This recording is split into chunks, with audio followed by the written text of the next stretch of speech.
that was right at the beginning anyway. Yeah, absolutely.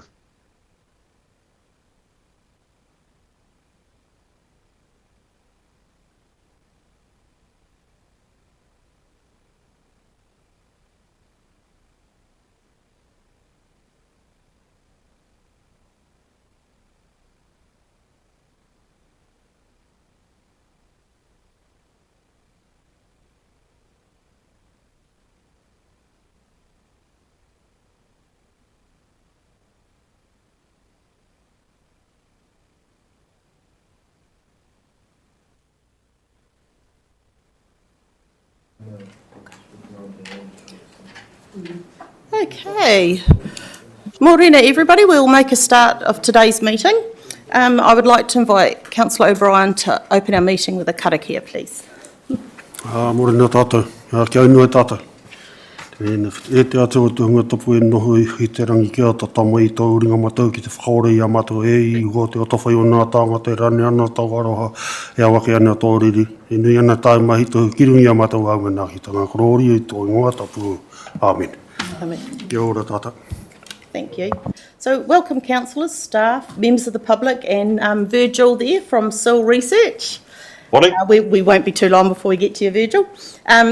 I'd like to take this opportunity to acknowledge this is our last meeting for our Finance and Performance Committee for this triennium, and I'd like to thank everyone and all the staff for their work over the past 3 years, so thank you.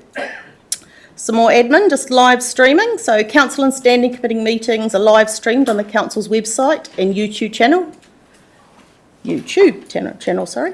Public gallery attendees' presence implies your consent to being broadcast. Further information about live streaming protocols can be found on the council's website.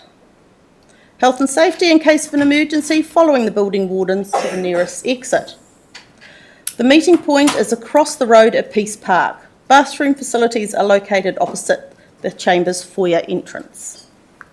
Apologies. Councillor Puller, while not an apology, is attending online. Welcome, John. And Councillor Boynton has put in an apology for lateness, but she will be joining us as soon as she can. And we have an apology from Councillor Isles. Could I please, have a mover for those apologies? Thank you. Deputy Mayor Imick, seconder. Councillor Dennis, all those in favour please say aye. Aye. Carried. Thank you. Right, does anybody have any acknowledgements or tributes for today's meeting? No, I'm not seeing any hands, so we'll move on to, does anybody have any conflicts of interest for today's meeting? No. We don't have any public participation, so we'll now move on to the confirmation of our minutes. On page 9, it's the Finance and Performance Committee minutes on the 15th of May 2025. Do I have a mover for those? Councillor Imick, second. Deputy Mayor Imick, sorry. Councillor James. Any comments, clarification on the minutes? No. I'll put the motion then. All those in favour? Carried. I think we can also now see that we have on page 11 our action points. So that's great. Thanks to the staff for that. Does anybody have any comments or questions on those action points? No comment, except it's really nice to see that all summarised like that, because it helps us with the thinking of what happened in the last meeting with the carryover actions done. Thanks. Excellent, thank you. Right, we can move on now to our very first report, which is the resident survey on page 12. And we welcome Virgil. Would you like to summarise for us, or would staff like to summarise the report first? Welcome to the table. Ayla.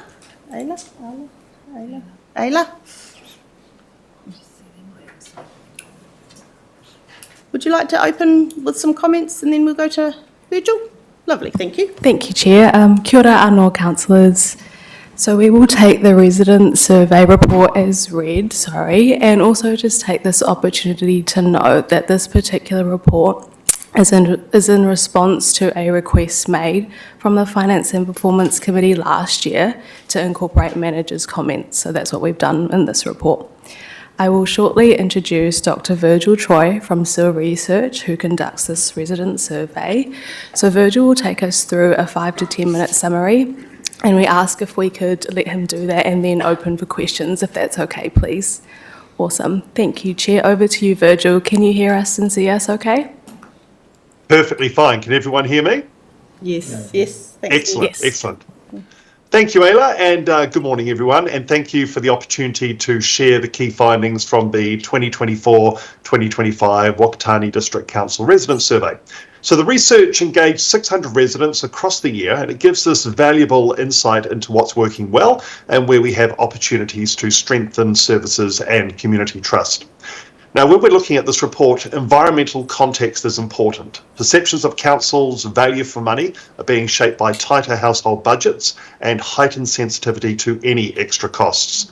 Over the last 12 months, New Zealand's economy has been under significant strain as households and businesses adjust to job losses and rising costs. Spending on non-essentials such as dining out, travel, home improvement has dropped, reflecting growing financial pressure and uncertainty. Also, the New Zealand government has been active in both traditional and social media, criticising councils for their spending and rates increases. So this, combined with the current economic environment and upcoming elections, has heightened public awareness and sensitivity around whether councils are delivering value for money. Therefore, the report's results cannot be separated from the year's economic pressures, and the survey effectively captures not just service ratings, but also the mood of a community under pressure. So we'll get straight into the main findings. Overall, satisfaction with council services sits at 49%. Now, while that's slightly lower than last year, it is consistent with both our benchmark national and district council averages. And what this tells us is that the Whakatane district is in step with broader national trends. Importantly, 18 of the 29 services that we measure achieve satisfaction levels above 60%, with 6 of these over 80%. And this shows that many core services are well regarded and provide a solid platform to build on. Residents continue to view the district positively overall. 3/4 agree that Whakatane is a safe place to live, well above the national benchmark. And while perceptions of quality of life and likelihood to recommend Whakatane have softened in recent years, this signals an opportunity to reinvest in community pride and position the district as both a great place to live and an excellent place to visit. So the best performing services, several services stood out as excellent performers. We have the Whakatane Exhibition Centre, 86%, curbside waste collection at 83%, crematorium 83%, sports fields 82%, and the museum and research centre at 82%. So these results show that residents are highly satisfied with cultural, recreational and core service delivery, areas that can be leveraged to further strengthen community confidence. There are some opportunities for improvement. So some services were rated lower, but this highlights where improvements can be most visible and differences can be made for residents, These include noise and dog control, where residents are asking for stronger, more effective approaches, and business event and tourism promotion. There's a real opportunity here to lift community pride and external reputation by showcasing Whakatane more effectively. Although the scores in these areas have dipped this year, that movement gives council the opportunity to refocus and innovate. And on a positive note, we also saw gains, as mentioned before, in cemeteries, sports fields and public toilets, which is proof that focused effort can turn perceptions around quite quickly. In terms of governance, communication and financial management, the survey shows that residents want more from council in terms of communication, leadership and financial transparency. For example, only 30% were satisfied with council communication this year. Rather than a weakness, it's an opportunity to reset how council tells its story, to strengthen listening and to close the loop on community feedback. Similarly, leadership satisfaction has dropped, but this provides a chance for elected members to step forward, demonstrate accountability and visibly connect council's decision to community needs. Financial management received its lowest ratings, but this is also the single biggest opportunity. By being transparent about spending decisions, highlighting cost savings and showing value for money, council has the ability to directly address the issue that residents care most about.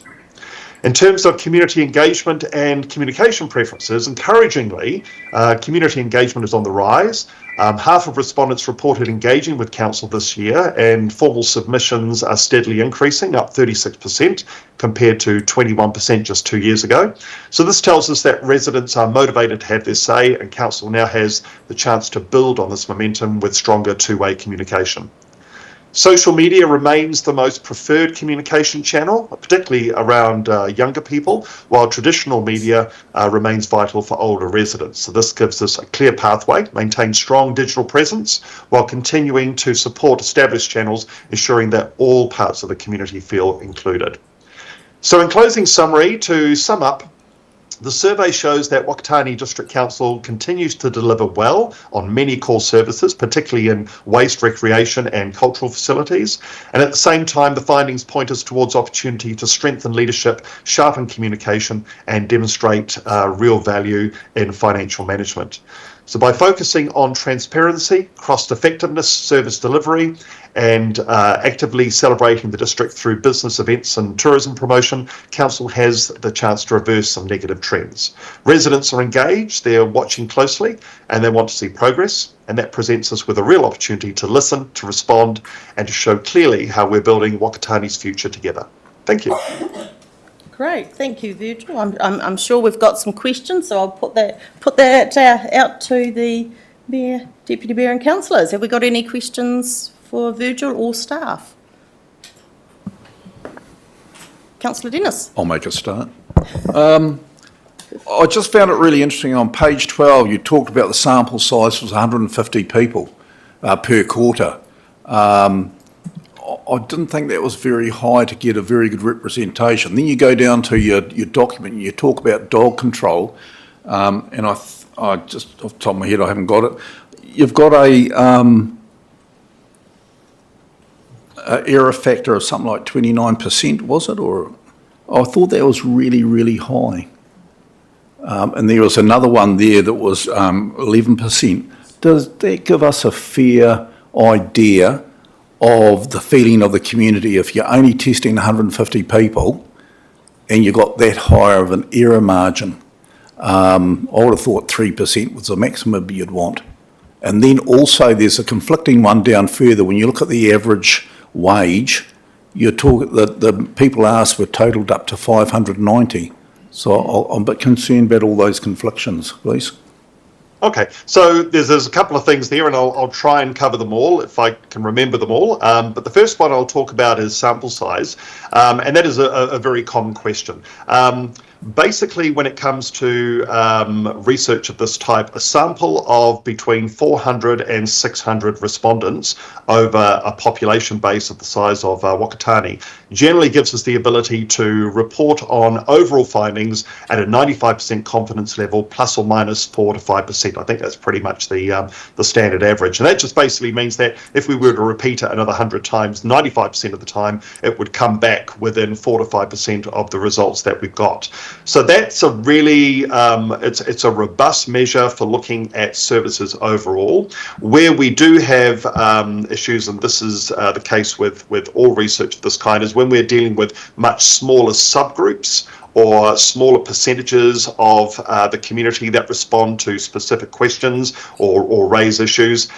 We do have the added factor that because it's a smaller sample size, that the error margin will increase. So whereas it provides us with a good indication, we do highlight the error margin so that we can sort of be specific about what those findings might actually mean. So smaller sample size, we normally suggest that you view those things with caution, but we do report on them within the context of the overall report. And that's where you're going to see some of those minor differences and changes in terms of the results that are presented on a service area by service area basis. Does that cover most of your questions? It does. Yeah, and the one I was looking at, dog control, had 11% margin of error, noise control a 19% margin of error. And although you've explained it really well, what's the use in having a survey like this when you've got such high levels margin of errors? And does it actually relevant to the real story out there? But I'll leave it at that, thank you. Thank you, Councillor Dennis. Deputy Mayor Emmett. Thank you, Madam Chair, and good morning, everyone. Morning, Virgil. Morning. My first question is just on page 13, where it says, and we were talking about the overall satisfaction, that in future it's not going to be included as an LTP measure. Now, I don't think that's you writing that, that's management. So the question was to someone from management. Thank you. I'll take that question. So in the preparation of the 24-34 LTP, that measure came out of the LTP as it wasn't associated with a particular group of activity, but it still continued to be reported in the resident satisfaction survey, but it doesn't form part of our 69 performance measures in the long-term plan. Okay, all right, thank you. And then the next question for you, Virgil, is we're measuring lots of stuff, and it's great that we have. How many other councils is it that you do a similar benchmark for? I think we have there's about 8 councils that we do this particular piece of research for, but we do our benchmarking across all of New Zealand, excluding the metropolitan markets. So that's when we're doing those comparisons on a benchmarking perspective. We're actually collecting a sample across the country to provide those comparisons. Thank you for that. So I think I've brought this up in previous years. So I'm really surprised that not one of those councils or yourselves have actually introduced an emergency preparedness as a measure. Like for us in our district, we rely on the regional council to ask 2 questions once every 2 years, whereas this is done quarterly, and this would give us, if we had a question on your household emergency preparedness, it would give us a much better idea of getting the community ready and where we can work on. So do other councils not even bring it up? So the benchmarking that we undertake is across the most common types of questions that are being asked by councils. So I know that a couple of the other councils we work with have specific questions along those lines, but unless it's specifically asked, so say for example if you decided that you wanted an emergency preparedness question in there and that was something you wanted to add in, we could add that in, and if you wanted we could actually collect that information from a benchmarking perspective as well. So the fact that we don't collect that information for Whakatane or for across our benchmarking survey doesn't mean that councils that we're working with and other councils don't collect those measures. Oh, thank you. So all we need to do is instruct management to put that question in, and that will go to you to be included. We'll take whatever instructions we're given from your management team. All right, thank you. Did anybody want to comment on that from staff? It would be helpful for our team to take away a clear instruction from the whole of council if that is a change that you'd like us to investigate. Obviously, we'll need to work out if there's additional cost, but there shouldn't. That we'll have that conversation with Virgil following the meeting, but can I just test, or we can wait till the discussion, whether the whole of council would like us to take that away? We'll just do a quick indication of hands. Does anybody else support that as an inclusion for the survey questions? I personally think it's actually a good suggestion. It is. It's just an indication. Yeah, it's not. Yeah, we won't. Just deciding whether we do it as an actual action or a resolution. What's your recommendation? Either would be reported, so it's... Okay. I think an action would be all we would need personally, so just an indication of hands then. Yep. Thank you. Yep, that's the majority, so we'll have that included as an action point. Can I comment? Absolutely, you can. If it's going to be an extra cost, could we look at the questions that we're already asking to maybe change one?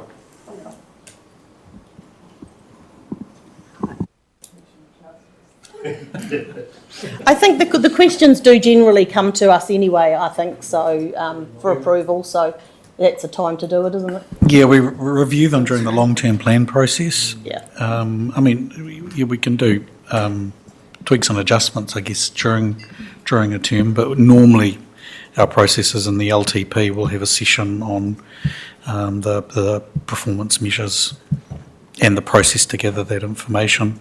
But it's something we can take away as an action and report back. Just as an additional comment, if we're dropping the LTP measure about overall performance, we're square in terms of costs. That's okay, staff will go away and have a look at that. Councillor Tunchos. Thank you. Thank you, Virgil, for presenting to us this morning. I had a couple of questions. The first one was around, it's on page 25. I'll just move there. And it was around the age breakdown of the overall satisfaction measure for the council. It seemed that young people between 18 and 39 were the least satisfied with council's performance, and it was also the area where the satisfaction had decreased the most. And, you know, given your comments around the overall economic context, I would have thought that that was the demographic who are least likely to be homeowners and therefore ratepayers and have a direct kind of line to the rates going up. Renters, there's not a very strong relationship between rates and how rents go up or down. I just wondered if you had any comment about what might be driving that dissatisfaction among those younger people. Okay, so first of all, I mean, obviously research is all we do. So we do lots of this across different industries, different organisations, sectors, etc. And typically, most of the time, you find that that particular demographic has the lowest satisfaction level across the board. When we're looking at education, when we're looking at local government services, when we're looking at the energy sector, it's the same thing fairly consistently. So it's not peculiar or just something that's coming through in your results. It's pretty much indicative of the general sentiment and feedback we're getting from an age demographic that's probably to some degree perhaps disenfranchised, isn't necessarily feeling part of the community, or just basically has a lower level of interest in some of these areas. So it's not peculiar or unique to Whakatane. And does that answer your question before I go any further? That's well, I guess partly. I mean, I can understand that young people generally have less to do with council. We seem irrelevant to them. Maybe their interactions with us are around our enforcement, functions and things like that. But I was just interested that it was also dropping quicker than any other age group.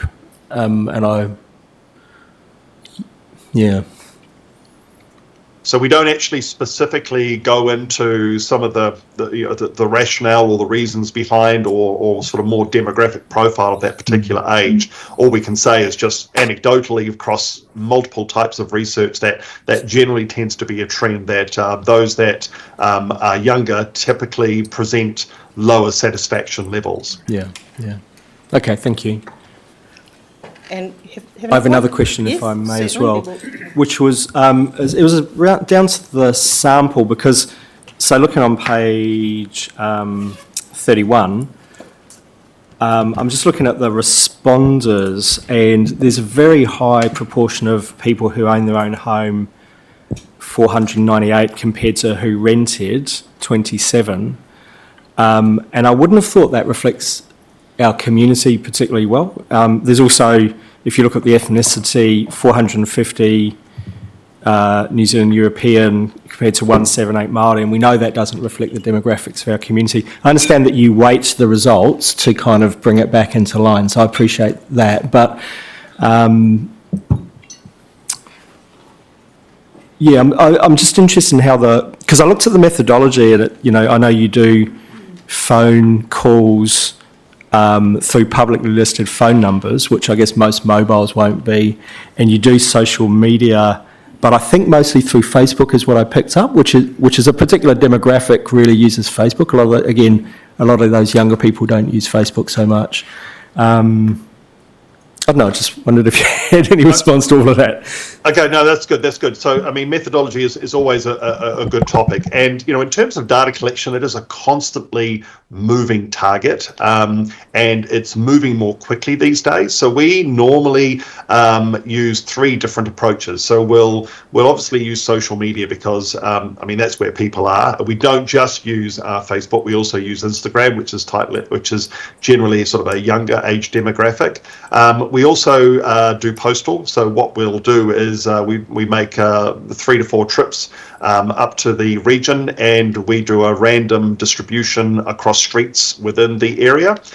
So we'll deliver those into household letterboxes. So we disperse it that way, and then obviously of the available numbers that we have, which is a diminishing number, we collect some telephone surveys. So there's a mixed methodology, a mixed approach, and it's always something that we are working to improve on and to adjust as people in the way in which they engage changes. A mixed methodology is designed to have the strengths of one particular approach offset the weaknesses of another, which is why we use 3 different approaches so that we can sort of triangulate that and get as representative a sample as possible. The thing to bear in mind is that all research is voluntary. So to a degree, people are always going to be self-selecting, whether you phone them, whether you contact them, whether you promote to them online or deliver something directly to their letterbox. They either will or they won't engage. So there's always that element of that as well. So we're constantly changing the way we'll do that. I'm going to have some discussions with the team about a couple of other approaches that we would like to sort of introduce this year, which are proving quite effective in other areas. And it's all about constantly refining the approach we use in terms of methodology to collect as representative a sample as possible. Yeah, thank you for that. And my question wasn't meant kind of critically, more just highlighting the difficulty of gathering really good representative information in a constantly changing field. So thank you. Thank you. Mayor Luca. Virgil, just going back to that question on the difference between age groups, I don't think the difference between 38% and 45%, given the uncertainties involved, is actually that significant. You could consider them fairly close. Would that be a fair comment? Yes. Sorry, I've got Shane just off camera here. Was that a statistically significant measure? Because there's a couple of things here. Is that, you know, when we look at data, sorry, I'm going to get technical here, and I do apologise ahead of time. When we look at data, we initially have a look at percentage differences. So what you raise is very valid. You're saying, you know, 38% versus 45%. Is that actually significant? And sometimes it is. I mean, you look at it there and you think, well, you can definitely see there's a difference between, say, 38% and 71%, which is the 65 plus sort of generally more satisfied. And then when we look at smaller differences, we run a series of statistical tests that sort of let us assign a statistical measure to say whether or not it is significant. And I don't know if you can recall. So I have Shane just off camera here. I'll wheel him across. So if you want to come across, Shane. Yeah. So in this case, I mean, throughout the survey, we did find there was the age difference, but particularly with the 65 plus compared to everyone below that. So there isn't really a huge difference, as you've pointed out, between the 18 to 39s and the 40 to 64s. It's really just with the sort of the older retired age group that we do see those bigger significant differences. But obviously, you know, completely different lifestyles since they've got to that higher end of the age demographic. Yeah, so the answer is then that they don't 38%, the difference between 38 and 45%, is not really statistically relevant when you're talking about an uncertainty of 5 or 10%. What we're saying is that if you look at that bar chart, which you highlight is on your report on page 25, it's page 9 of the survey. If you look at it, 38% is different from 45%. So there is a difference there. But in terms of statistical significance, it's probably not too big a difference. But it's not irrelevant. Thank you. Thanks, Shane.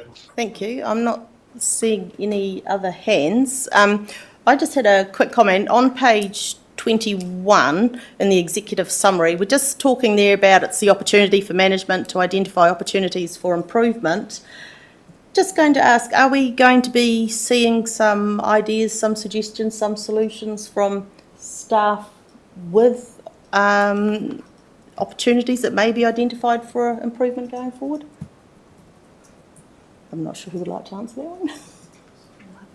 one.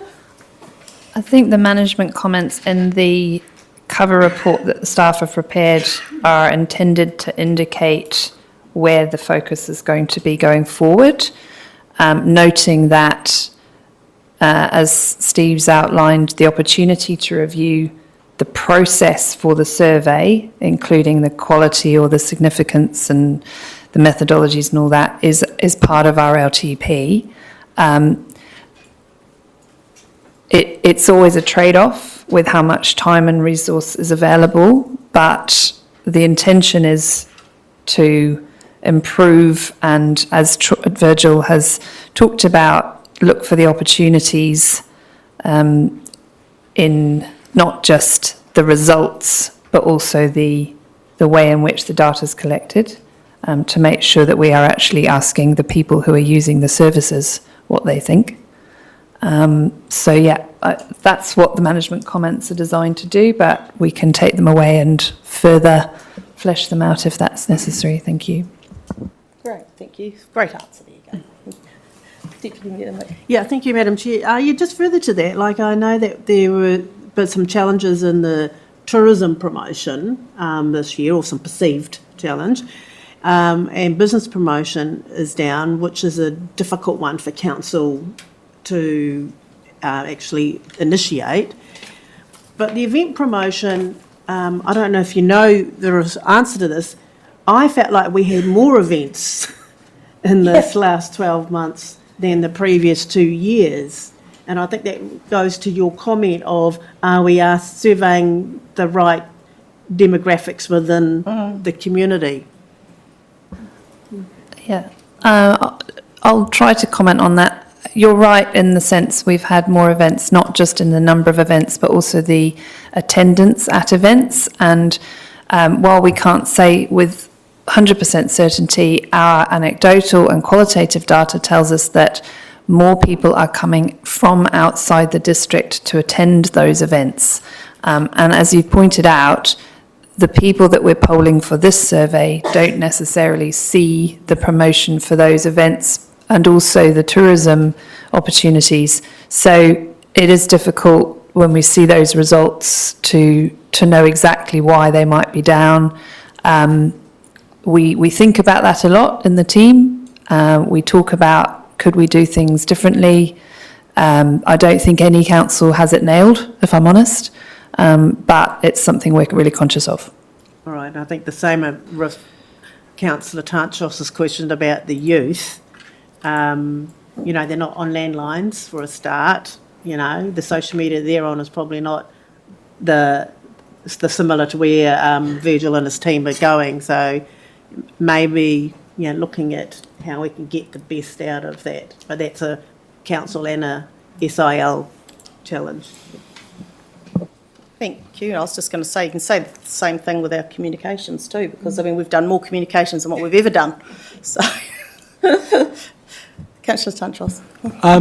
Just I suppose further to that, it's a constant frustration really, because the surveys tell us what a snapshot of people say.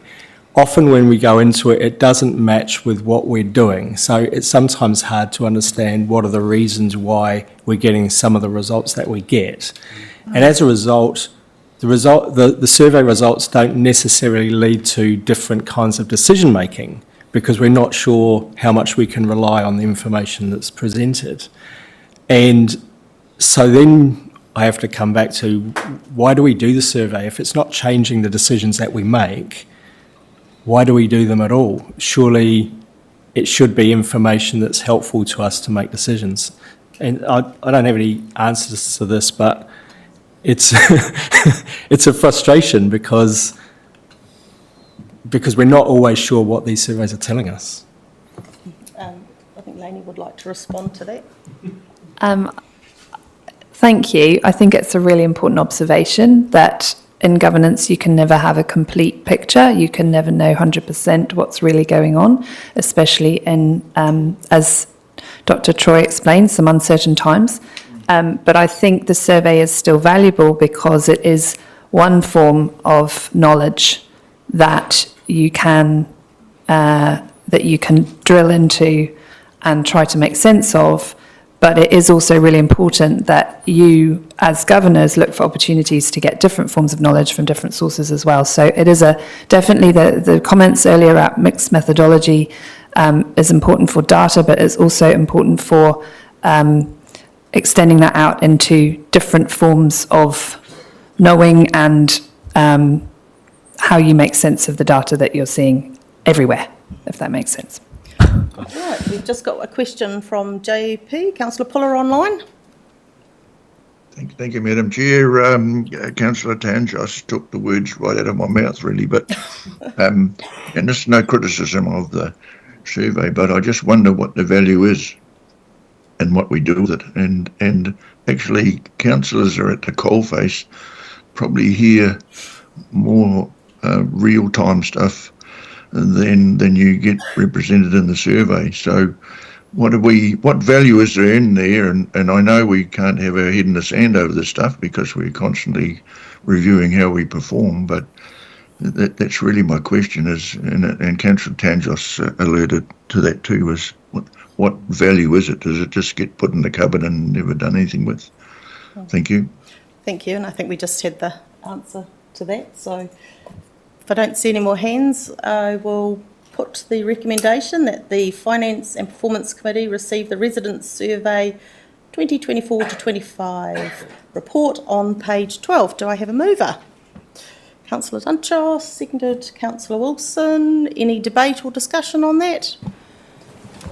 Yeah, I think it has got a value. I mean, but always you have to take into account the limitations of the measurements you're making. And understand, their weak point and strong point. But I definitely think it's better to measure than measure nothing. And it is some sort of quantitative measure, which is more than what you get by asking people, around the table what they think, because that's also got its deficiencies. So, yep. Thank you. No other debate? Okay, I'll put the motion. All those in favour, please say aye. Carried. Right, we will now move on to... Oh, sorry, Virgil, I should say thank you very much for coming in attendance and thank you very much to staff. You sure you didn't want to stay for the whole meeting? No, thank you very much. So thank you, everyone. For those that are not standing the elections, thank you for your service, and those that are, wish you all the best with the upcoming elections. I had that in my head to do that. Okay, well, moving on to our health and safety and wellbeing report. It's on page 82. I'll just give everyone a second just to put that into there. Right. Dickie, welcome to the table. Good morning. Thank you. Would you like to just give us a quick synopsis of the report and then we might pop some questions to you? Great. Can we take the report as read? And if there's any questions, I'm happy to answer or try and answer. Okay, I think it was pretty self-explanatory report, wasn't it? So does anybody have any questions, either for Dickie or our GM? Councillor Dennis. Make sure I'm on the right agenda on page 87. Yes, you are. Talks about the flu vax clinic held on in May with 56 staff attending the clinic. Now, obviously, some staff would get their flu shots somewhere else and some people won't get them at all.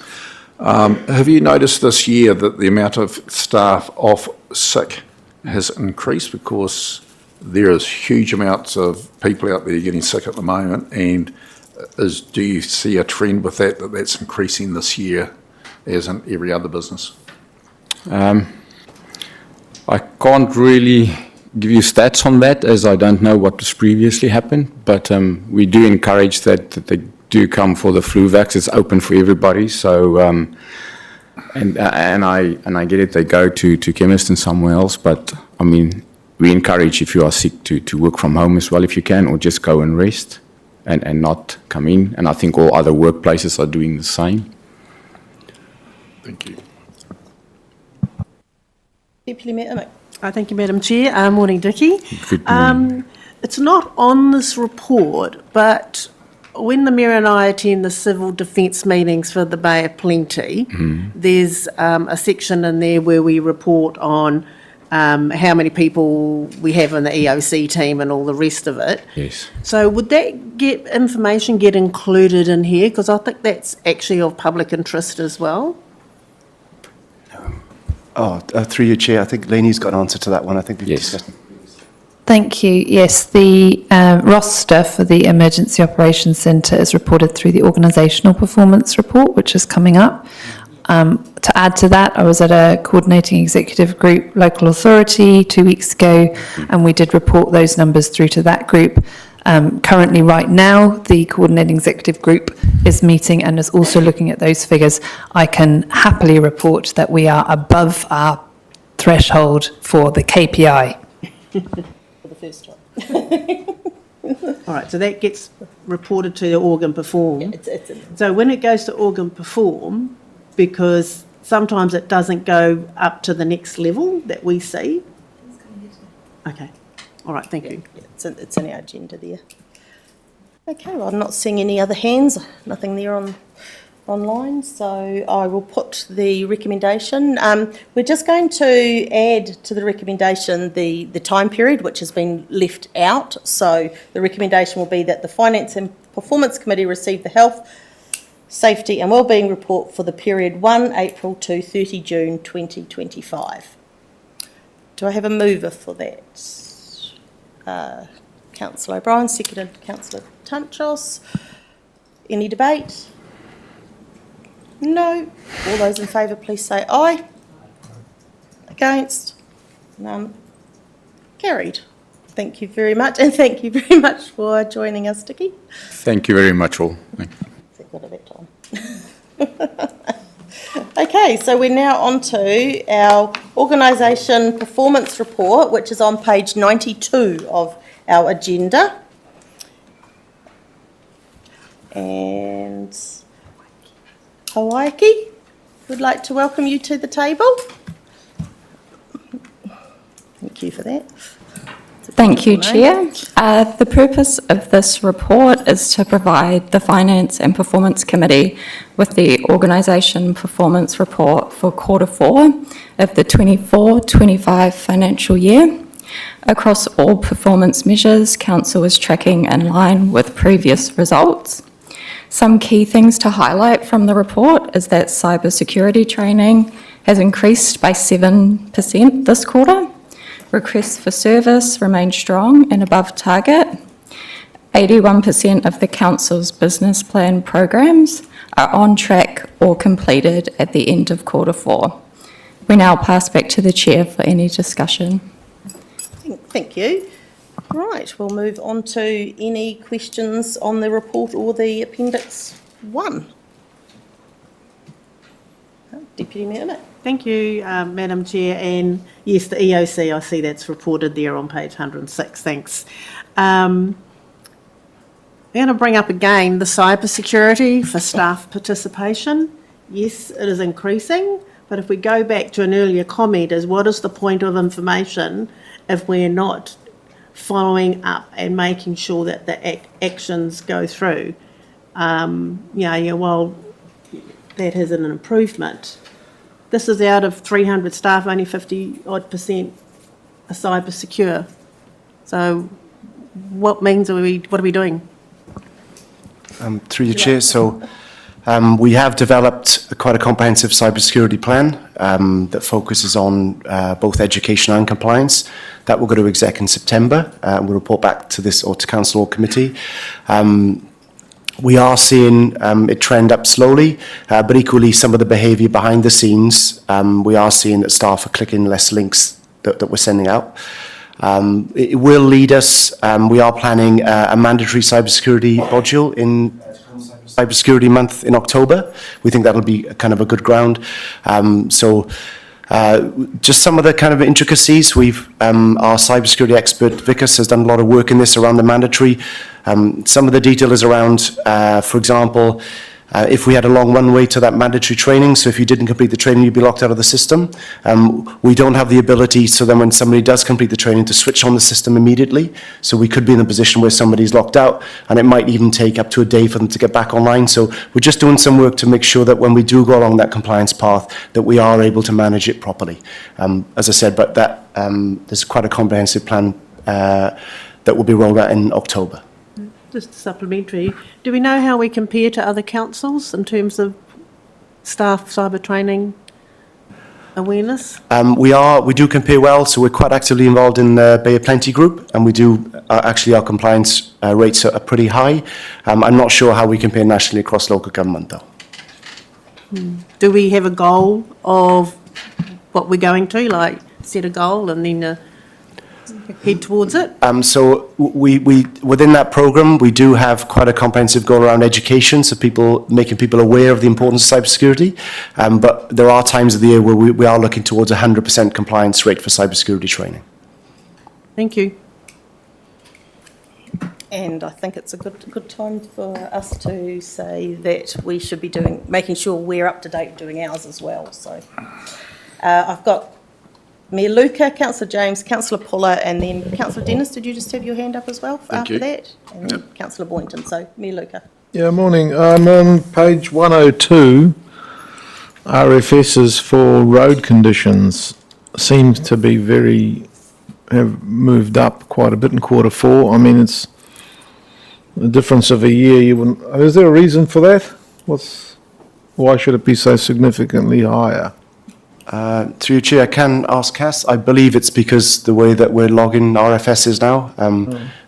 Through the audit, we've been doing it a particular way for about a decade, but the last audit said that if you get a complaint about something, that all subsequent complaints about the same thing need to be logged separately, whereas in the past we just said thank you very much for your call and we didn't repeat it. So our numbers have increased because now we're putting duplicate. Right, so it's no particular road that's giving problems or anything like that? I don't think there's anything noticeable at all. It's just the way we're recording. Came through as one of the audit comments, and might have even been a qualification point, wasn't it? Yeah. So they said we had to change how they were logged, so that's what we're doing. Yeah. You happy with that as the answer? Yeah, lovely, thank you. It hasn't affected everything, but it seems to have particularly affected that one. Yeah, it really has. Yeah. Councillor James. Yeah, just going back to Deputy Mayor Emmek's question about cybersecurity training with the staff. Do they have the staff and us have the same training, or is theirs more intense than ours? They have the same online training, but staff do have other resources available. So there's more education, there's more information on the importance of cybersecurity, whereas I think elected members just have that online compliance, I believe. Okay, that's good to hear. And obviously within staff, as part of their employment agreement, they do have to comply with all policies as well. So if we had a cybersecurity policy, staff would have to comply with that, whereas it's different for elected members. Yeah, okay. No, thanks for that. Councillor Puller. Thank you, Madam Chair. Just following on from Deputy Mayor Emmek and Councillor James, I guess mine's a more blunt question. Are councillors all up to speed with it? It's more a question for him, really. Are we up to speed with our cyber stuff? I am, John. Myself too. I am. Yeah, I am.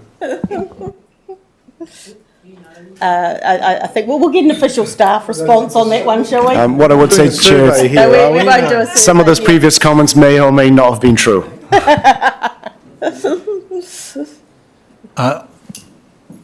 Thank you, Madam Chair. I was just going to throw in a comment. The awareness levels around cyber security and risk, I would say, are quite high, and that's because essentially almost any training that is related to technology or IT and AI talk, there is always a mention about cyber security and the risks. Plus also we have other information systems for staff that talk about cybersecurity. If there are phishing alerts, we get those through. There are reminders about what links to look for and all that. So I think actually I'd say the awareness around cybersecurity and needing to be as vigilant as possible is probably quite high.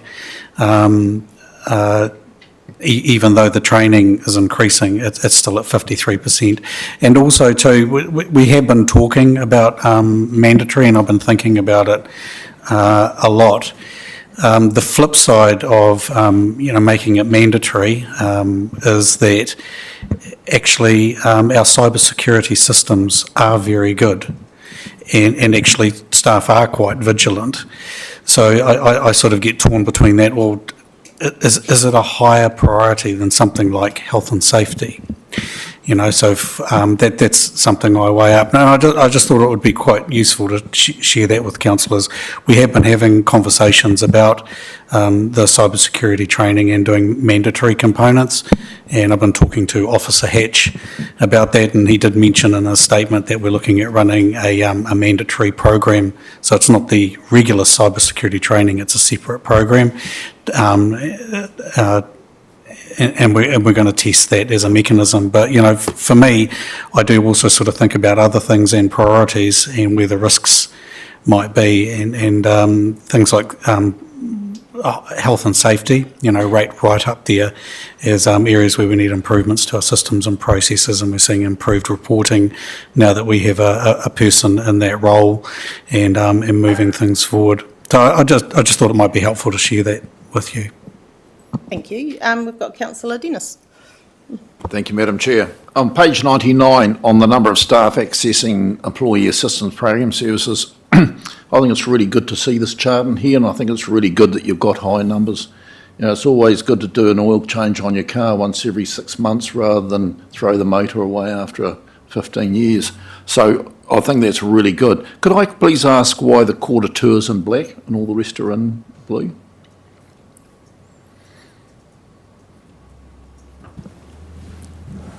I'm unsure of why that is. We can come back to you on that.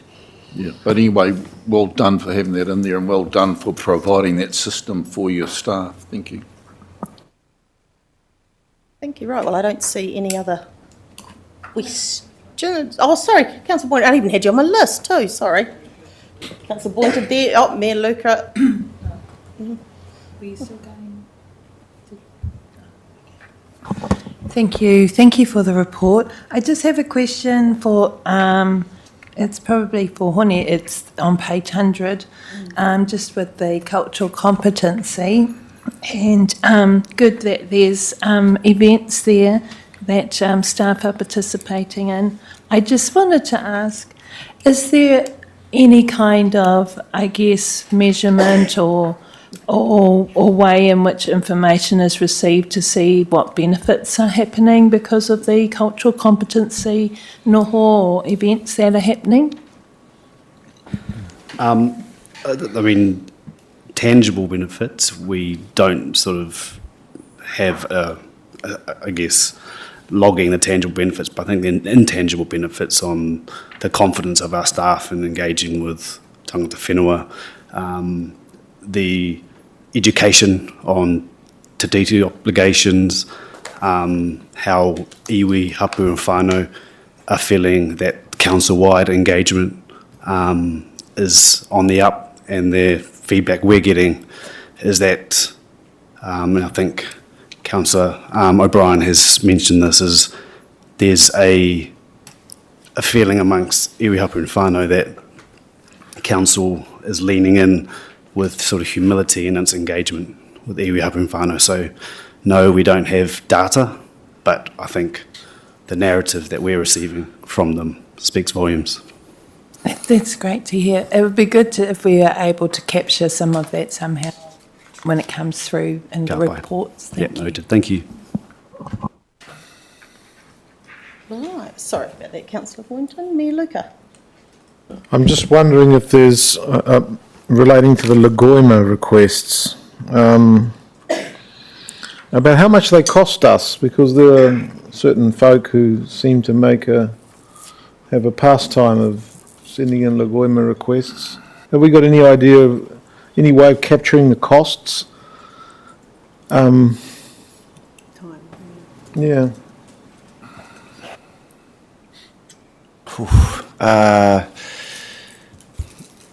There are some costs, the sort of administration of them we can factor in, and it's probably somewhere in the region of about 4-6 hours a week just on the admin, but that doesn't factor in then the time that it takes for individual staff to develop the response and then provide back to the administrator.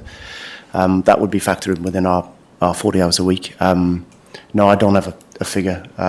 Obviously, we are very good at if requests we estimate they'll take longer than 2 hours, we will let them know there will be a charge for that, and most people will then say, actually, I'll withdraw the request. So, but I couldn't give you a figure of how much it would cost to run the Lagoima process now. It would help me to respond to some of these people, who particularly complain about rates, and then they put in Lagoima after Lagoima. Well, that doesn't help, does it? Thank you, Your Worship. I think I've got it right this time. There's I'm not seeing any other hands, so I will put the recommendation, which is that the Finance and Performance Committee receive the Organisational Performance Report Quarter 4 for 24-25 on page 92. Do I have a mover for that report? Councillor Boynton, seconded Deputy Mayor Imick. All those in favour, please say aye. Aye. Against? Carried. Right, we're just, for this part of the agenda, slightly ahead of time. I don't see our staff members here, or are they to, it would be quite nice to go into the ERP replacement project before morning tea, if that's okay. Is that okay? We've got the right staff. Laura will be online, so that shouldn't be a problem. Okay. Laura Stewart will be online. Excellent. We do have a little presentation here. I've just sent her a text. I've just messaged her. Okay, so we are on page 114.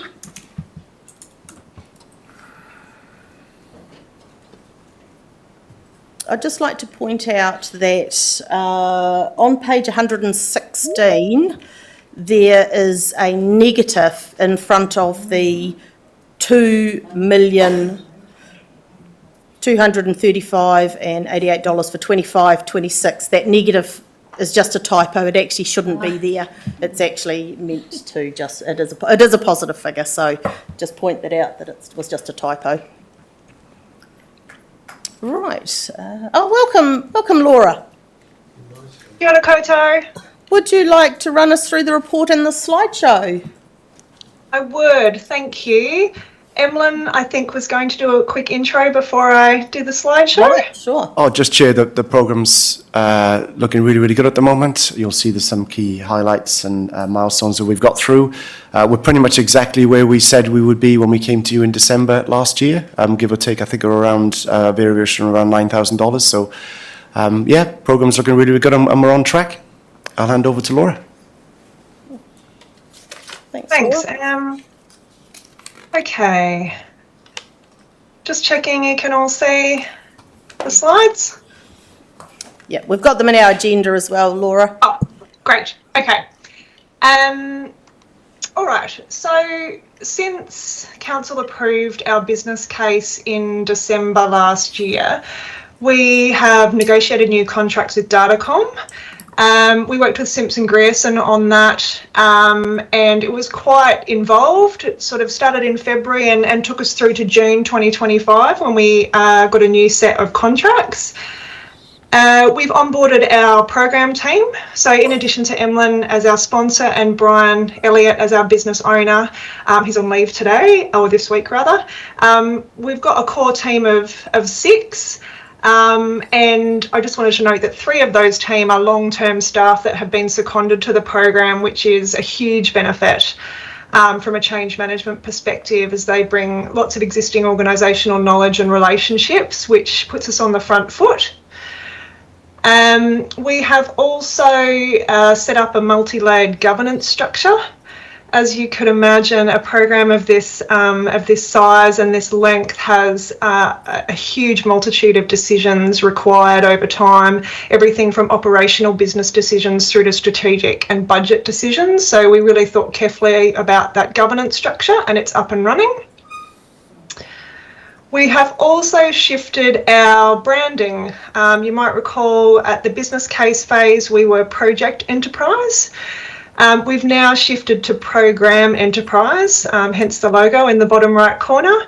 And that just really reflects the multiple related projects that we'll be delivering over 2 years and aligns more appropriately with the work that the EPMO are doing.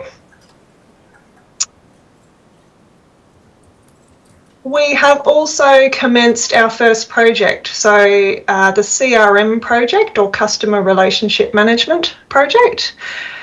You might recall we're taking a staged implementation approach to minimise business disruption, and the reason that the CRM project was selected as the first one is that it's a standalone module. It's in use by a number of other councils as the only Datascape module.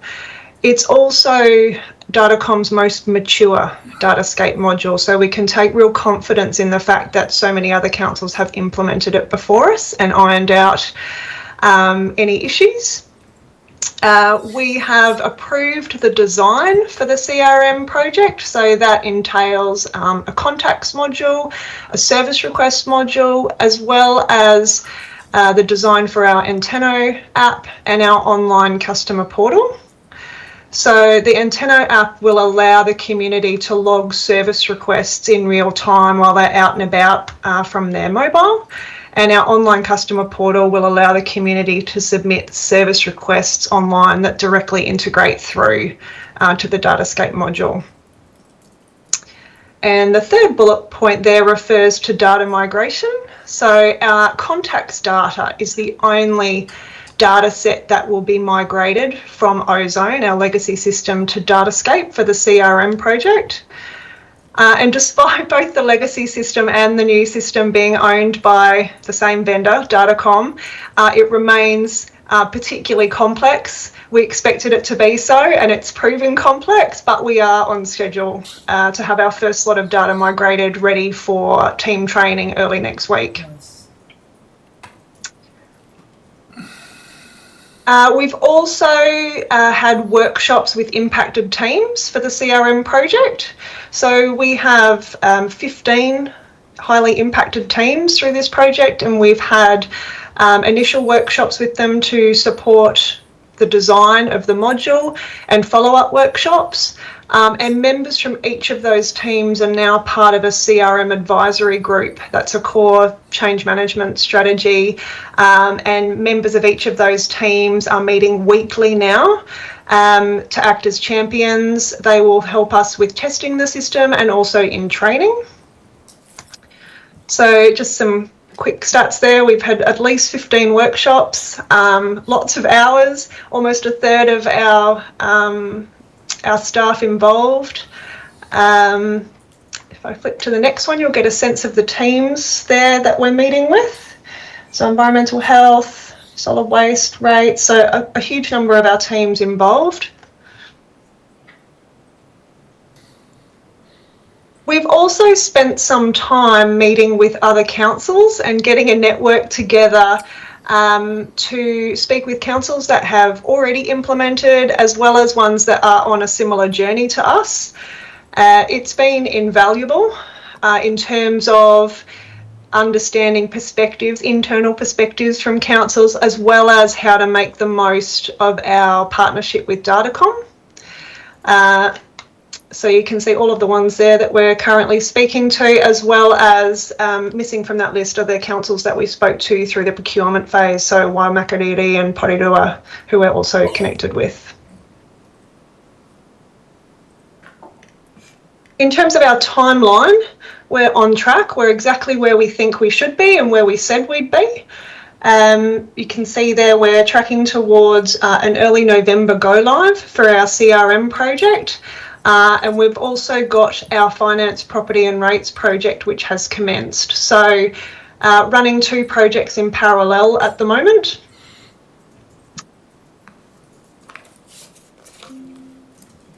I flick now to our key risks, and these are consistent with the ones that we called out through our business case. So data migration we've just spoken to, and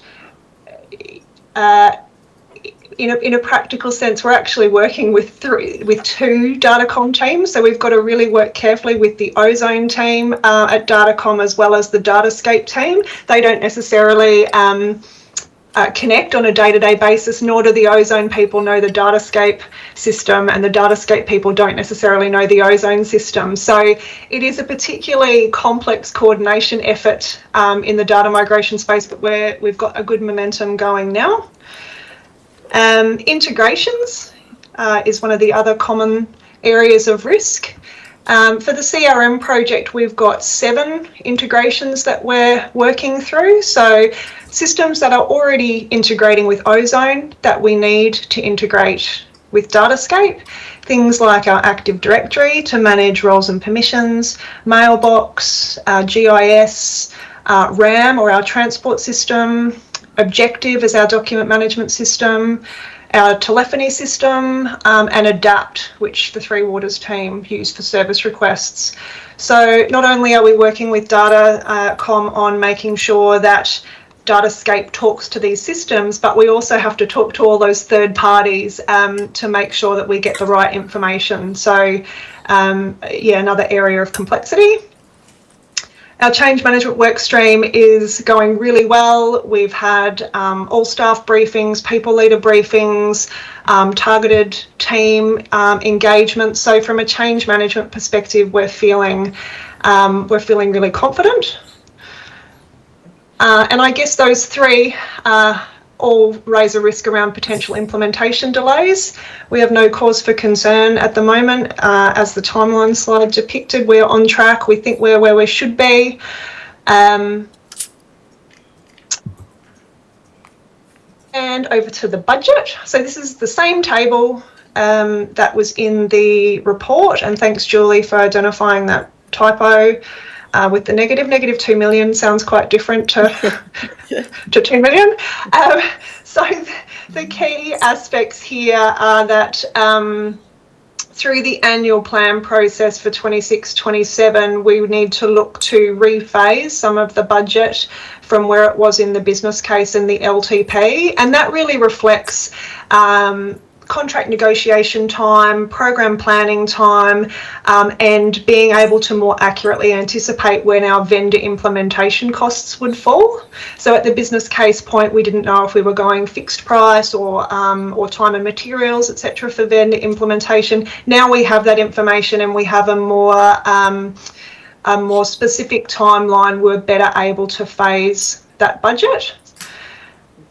So at business case phase, we thought we were about 517,000 over the LTP budget.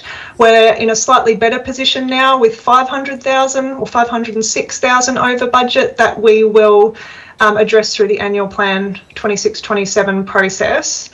And as you would have seen in the report, it's not directly rates funded in the 26-27 year, it's internally loan funded, which means that the direct impact on the 26-27 rates is minimal, 0.1%, but will be confirmed through the annual plan process. Great, thank you very much, Laura. Do we No have problems. any questions for Laura or our GM, Mayor Luca? I see you moving the mic there. Yeah, I'm just wondering, I mean, there's all sorts of EPMO software around, there's a range, and it seems to me that there's no consistency in New Zealand councils. The Mayor of Tauranga was commenting that they're using SAP, Auckland's using SAP. Why are we looking at something different? I mean, if everyone was on the same platform, then presumably you can get better deals. Why have we gone for this particular one? I see that Kawerau and Aporaki are using Datacom as well, but why the variety? You know, that's a really good question. It's probably one for central government. Datacom is probably across councils as the largest proportion of the market. We went out to tender and we only had 3 proposals. SAP wasn't one of them, as an example. That's the commercial nature of ERP systems, I guess. We're not particularly large for a big player like SAP, so it's a difficult one. It's just a commercial market, Your Worship. I just would have thought of bulk buy. I'm excited about Anteno, especially for its potential for a more direct democracy, like, almost instant referenda or whatever. Can it really do it? I mean, I see that most New Zealand councils are using it for doing requests for services and things like that, which... Interestingly, I've had that discussion with Datacom. I don't think it'll do the entire democratic process for us, and Datacom are not interested in it doing that. I have spoken to on that subject. I have spoken to another supplier. The difficulty they have is most of that software is used, for example, to communicate with shareholders around a vote, but all of those shareholders have a specific identity. So a lot of the difficulty in incorporating one of those things is actually you could enable someone to vote 1,000 times. It's very difficult to give people limited access. They'd have to have an identity or an email that would be specific to them. But Anteno will give us the opportunity to communicate in a much more focused way. Right, but the IP would identify, would stop multiple votes, wouldn't it? If you have someone's IP. It's not that easy to do, but certainly Anteno will enable us to communicate it in a much more focused way. Well, it'll enable us to do surveys anyway.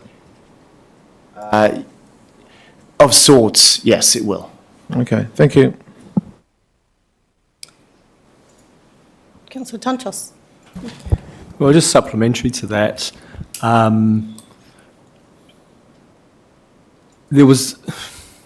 remember reading some stuff a few years ago around doing more online town hall meetings and kind of civic engagement, not so much referenda where people are voting directly on an issue, but more how do we engage people, how do we foster deliberative democracy in the community. So does it have those kind of potentials perhaps more easily than direct referendums, for example?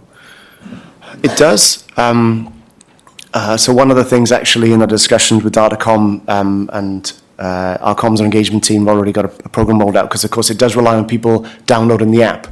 And Datacom do tell me the world is full of really good apps that nobody has. So part of that communication campaign is about getting people sell the benefits of the app.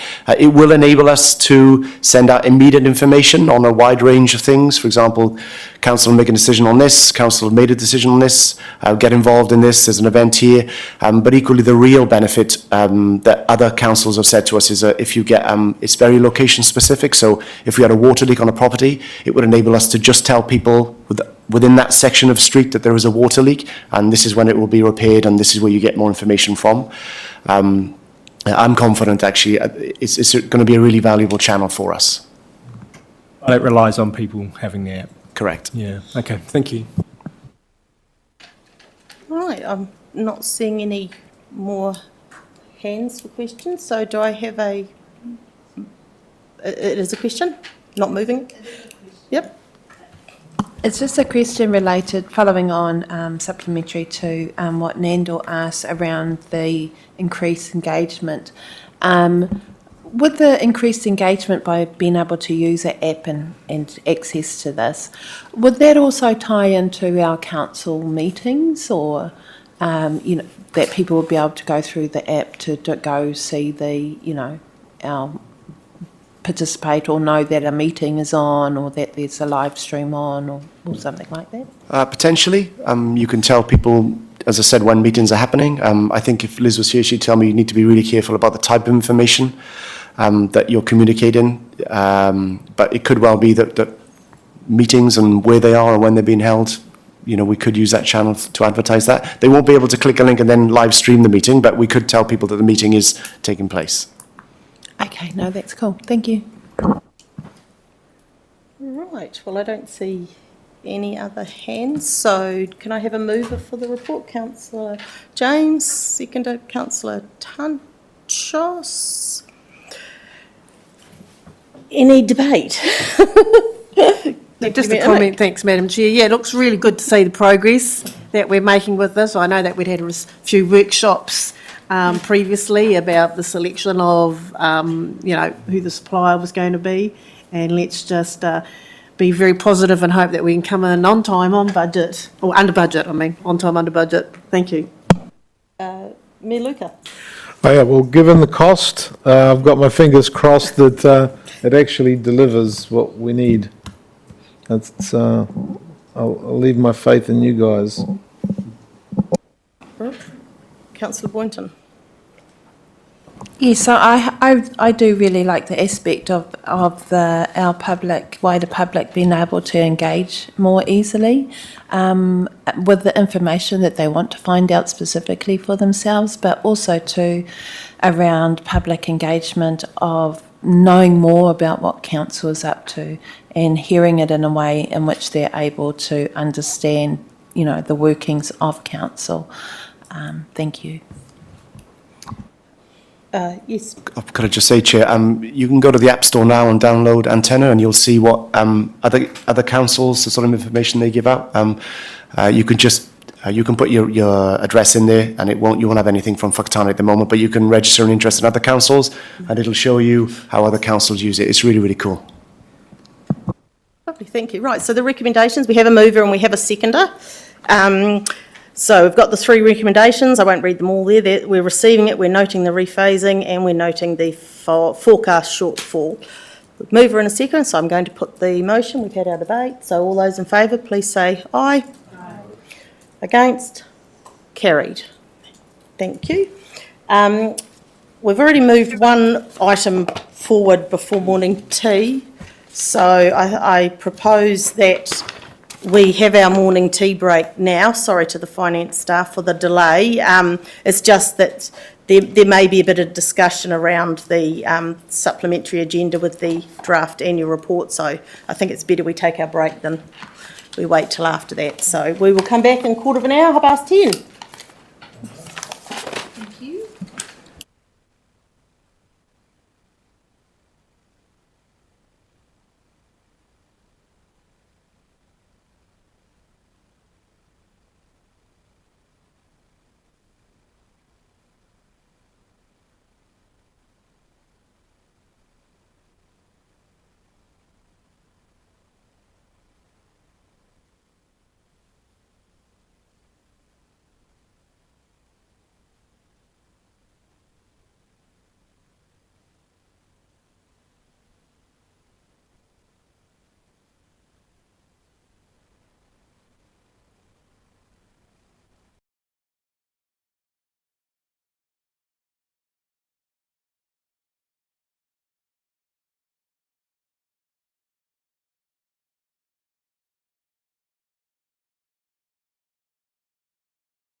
We're going to reconvene.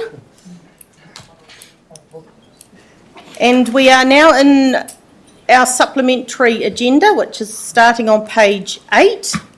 We have a tabled item, which is a hard copy of what is in Stella. So as a chair, I'll move that we accept this tabled item of the corrected table that is in Appendix 2. Do I have a seconder? Thank you, Councillor O'Brien. All those in favour? Aye. Against? Carried. Right, we've got our staff there, four staff members there. Would you like to take us through the initial draft annual report? But before we do that, I'd like to thank you for all your hard work to get it to this stage. So please lead us through it.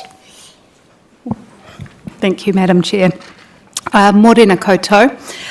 So before I start, I would just like to introduce my colleagues who form part of the project team. So we have Emily Rampling, who is our systems accountant, Julie Caverhill, who is the manager for external reporting.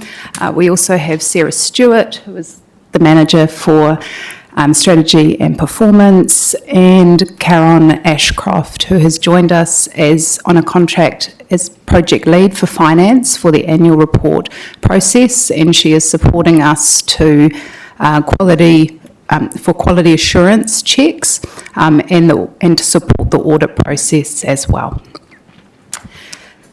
So the purpose of today's report is to receive the initial draft of the 24-25 annual report. This is presented in 4 appendices. Appendix 1 is the front section of the annual report that you'll be familiar with. This contains the content, narrative, and the non-financial performance measures, which form our statement of service performance. Appendix 2 is the capital projects tables for groups of activities. Appendix 3 is the funding impact statements. This includes whole of council and also the group of activities. And then finally, Appendix 4 is the financial statements. It should be noted that no formal design process has started yet for any of these documents. Through the 23-24 annual report project review, it was identified that presenting the draft annual report in one design document prior to audit resulted in bottlenecks, and so we want to avoid that this year, and so that's why it's been presented in 4 documents today. Referring to the tabled item, thank you, Councillor Dukes, for that. So this affected pages 147 and 148 of your agenda. Staff, so in terms of audit, as you are aware, the document is required to go through an audit process. This is scheduled to begin on the 22nd of September 2025. So staff are currently finalising all supporting documentation and performing quality assurance checks on the information presented today. A final draft will be submitted to audit ahead of the audit commencing on the 22nd, and minor amendments may still need to be made to the draft documents before its submission. I would now like to pass back to the Chair for any questions. Thank you. Great, thank you. So I'd just like to reiterate that this is just the adoption of the initial report that goes to audit. It's not actually adopting the annual report at this stage, it's just sending it through to the audit department. We will take questions over the report and all the 4 appendices, so please just be clear with what page that you are talking about, because it is a very long part of the agenda so that everyone can keep up. So do we have any questions, please? It's the Deputy Mayor Imock. Thank you, Madam Chair. I'll try not to put my hand up first. I'm actually on page 236, and we're talking about contingencies. And I wanted to ask a question about, I thought that the liability risk pool scheme had been like null and void. So why has council made a payment in 24 of 134,000 in September 25? I don't know if that was a year error or not, of 59,000. So I thought the insurance risk pool scheme had collapsed.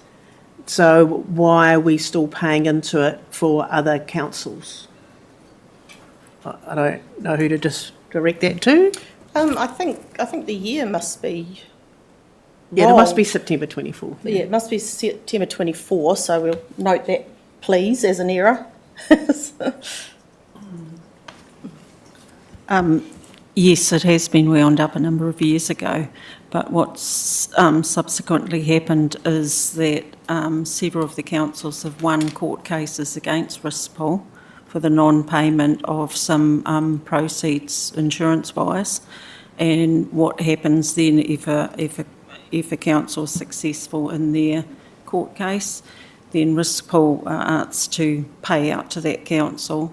Rispol then reach out to all their member councils and say, right, you all have to pay your share of those payments. So it's to do with litigation that was happening some time ago.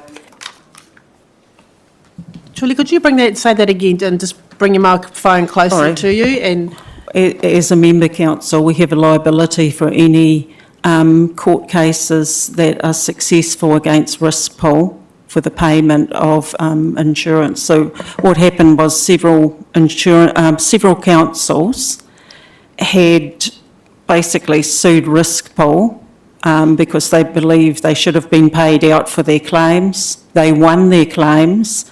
Just a pause though there, sorry, Julie. So that was before it was defunct. Those councils had those claims in? Yes.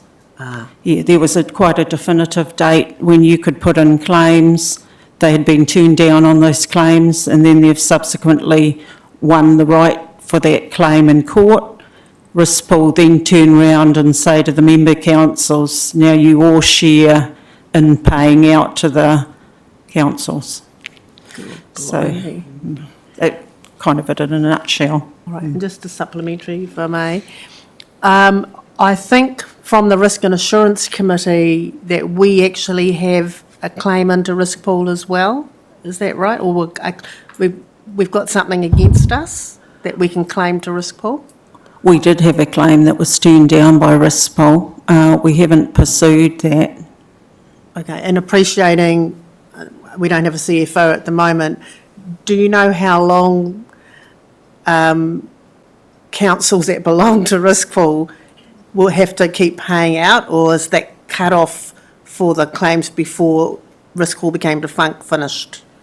No, it's possible that there will be a few more claims, and that's the reason why it's listed under contingent.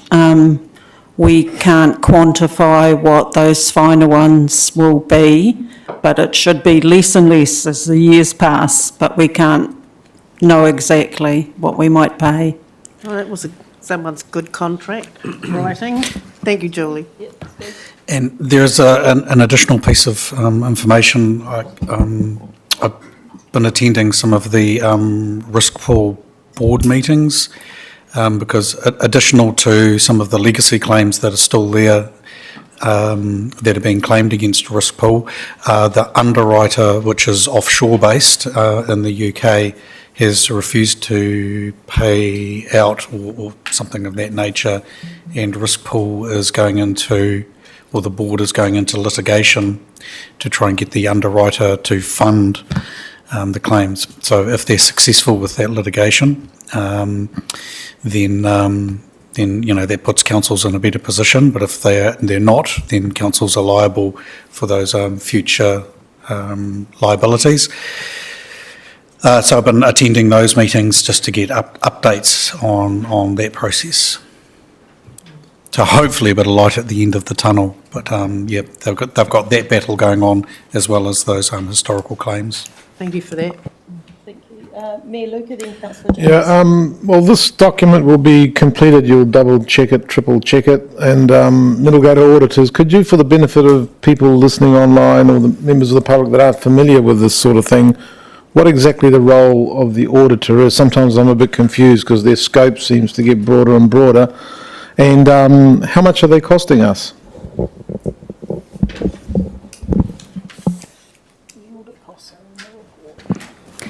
I'm So- just gonna- oh. yeah, you go. Okay, I think we'll share the answer. How does that go, Julie? So the role of the auditor is to ensure that the information that we're presenting is accurate and to test the measures that we set as well. So they go through very robust checking to make sure that the information that reaches the annual report has followed the methodologies that we set out through our long-term plan. And yeah, this is a very thorough process and robust process, and it does take some time. So staff during this time prepare for that audit to make sure that when they arrive, they're able to receive that information and can see how we got there. In terms of the cost, I might pass that to Julie and to answer for finance. So that answer was primarily for the non-financial performance reporting. Thank you. Yeah, from the financial reporting point of view, it's to make sure that we've met all our statutory compliance and we've done it according to all accounting standards. We've got a budget for 25 for auditing just the annual report of 278,000. Comparative for last year, 322,000. Then on top of that, we get a debenture trust deed audited for another 8,000. That's in note 5. Thank you, ladies. Well done.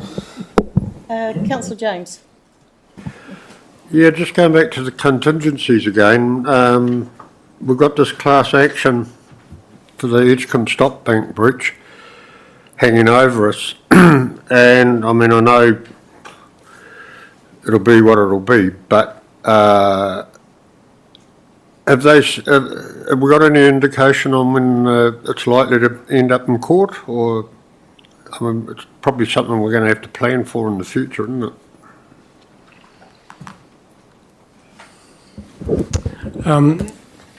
The simple answer is no. So there's some initial progress that has been made in terms of, at the moment, it's an individual person, and the decision around whether that can be extended to all, in this case, for us, IAG, insured people in Edgecombe needs to be heard in court. That's coming up soon, I think it's October.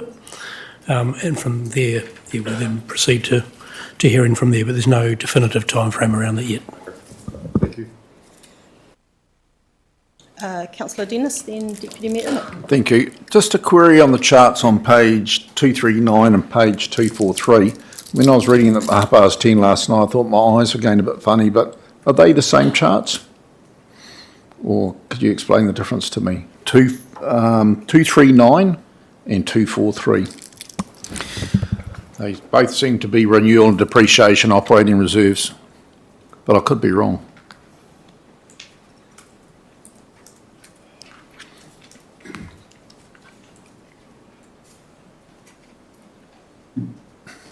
That's a breakdown of the tables of all our reserves. It's continuous tables. There's an operating reserve and there's restricted reserves.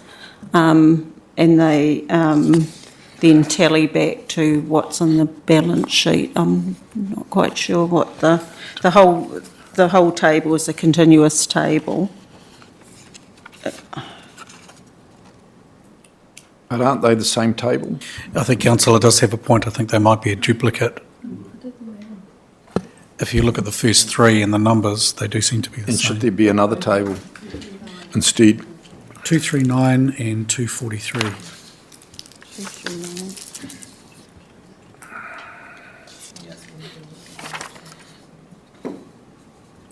Renewal depreciation operating. Renewal depreciating operating, yeah, they are the same tables. Strategic and investment properties, roading, water supply. Because all the figures seem to be I the think we'll same. get staff to look at that if you're okay with that, Councillor Dennis, just to check that that is not a double up there. Sorry. You should read more papers at 10:30 at night, Councillor Dennis. Great job. Deputy Mayor. Thank you, Madam Chair. I'm on page 244, And I'm looking at the operating reserves for the community boards as at 30th of June 25. So with those numbers there, does that mean that's how much they had in their discretionary fund as the 30th of June? And then on the 1st of July, and that rolls over, and then on the 1st of July, they get their next round of targeted rates for discretionary?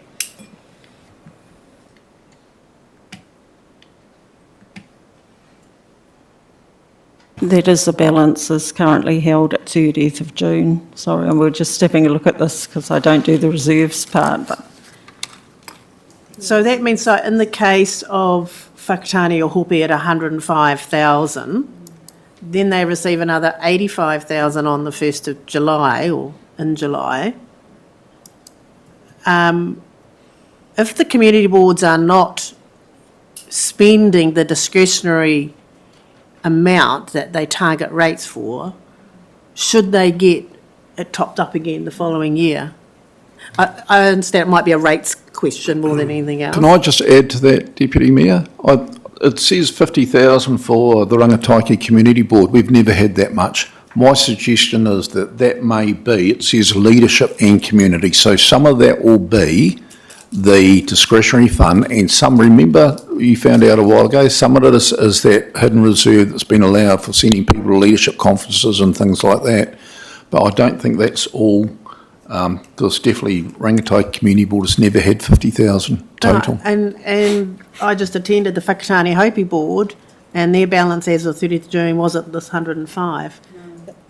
Could I just ask, we just pop that down as an action point, if you wouldn't mind having the time to actually look into that, Julie, because we appreciate that you don't do the reserves, and just popping it into an email for us just to keep us in the loop with that one, if that's okay with you. Yeah, that's sure. That's absolutely fine. Thank you. Have you got any more questions? I do have one more question, and it's on page 249, Whakatane Airport deficit.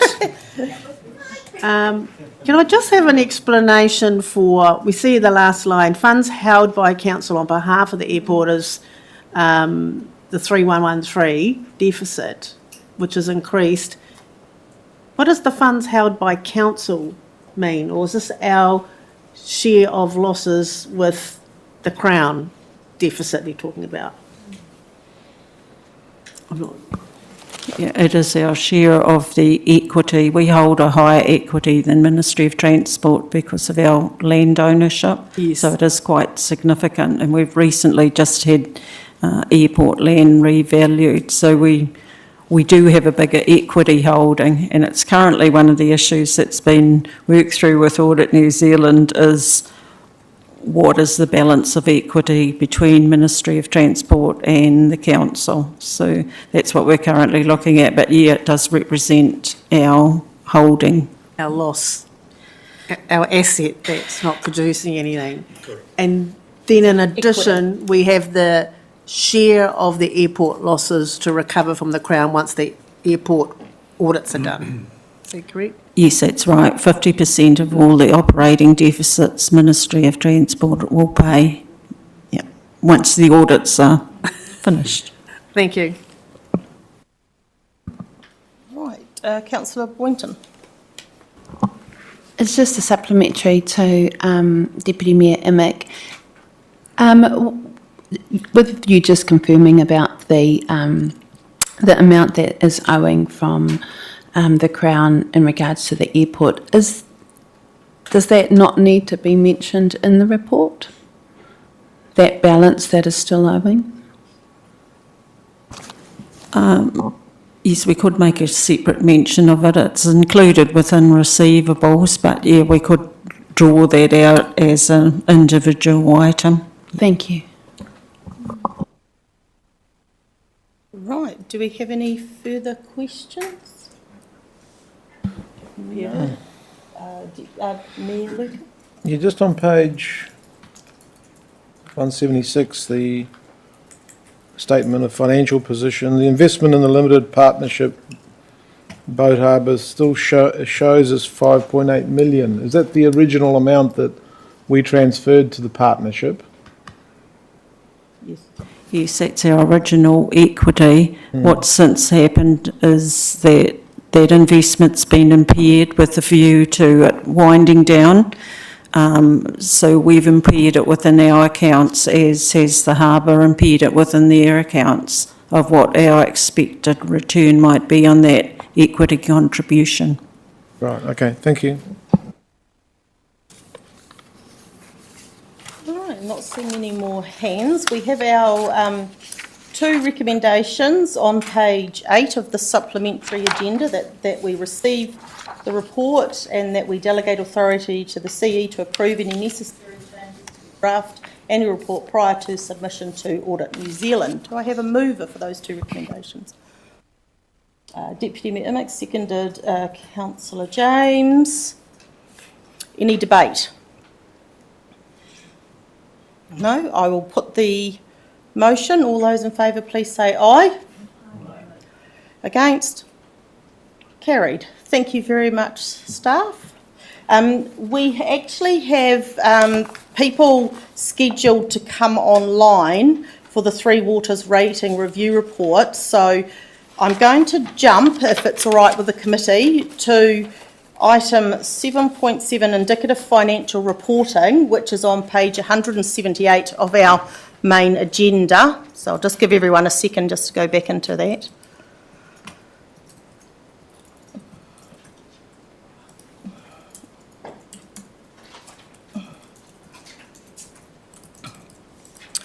Right, has everybody brought that up onto their screens? We've got Julie again, have we? Sorry, it's on 178.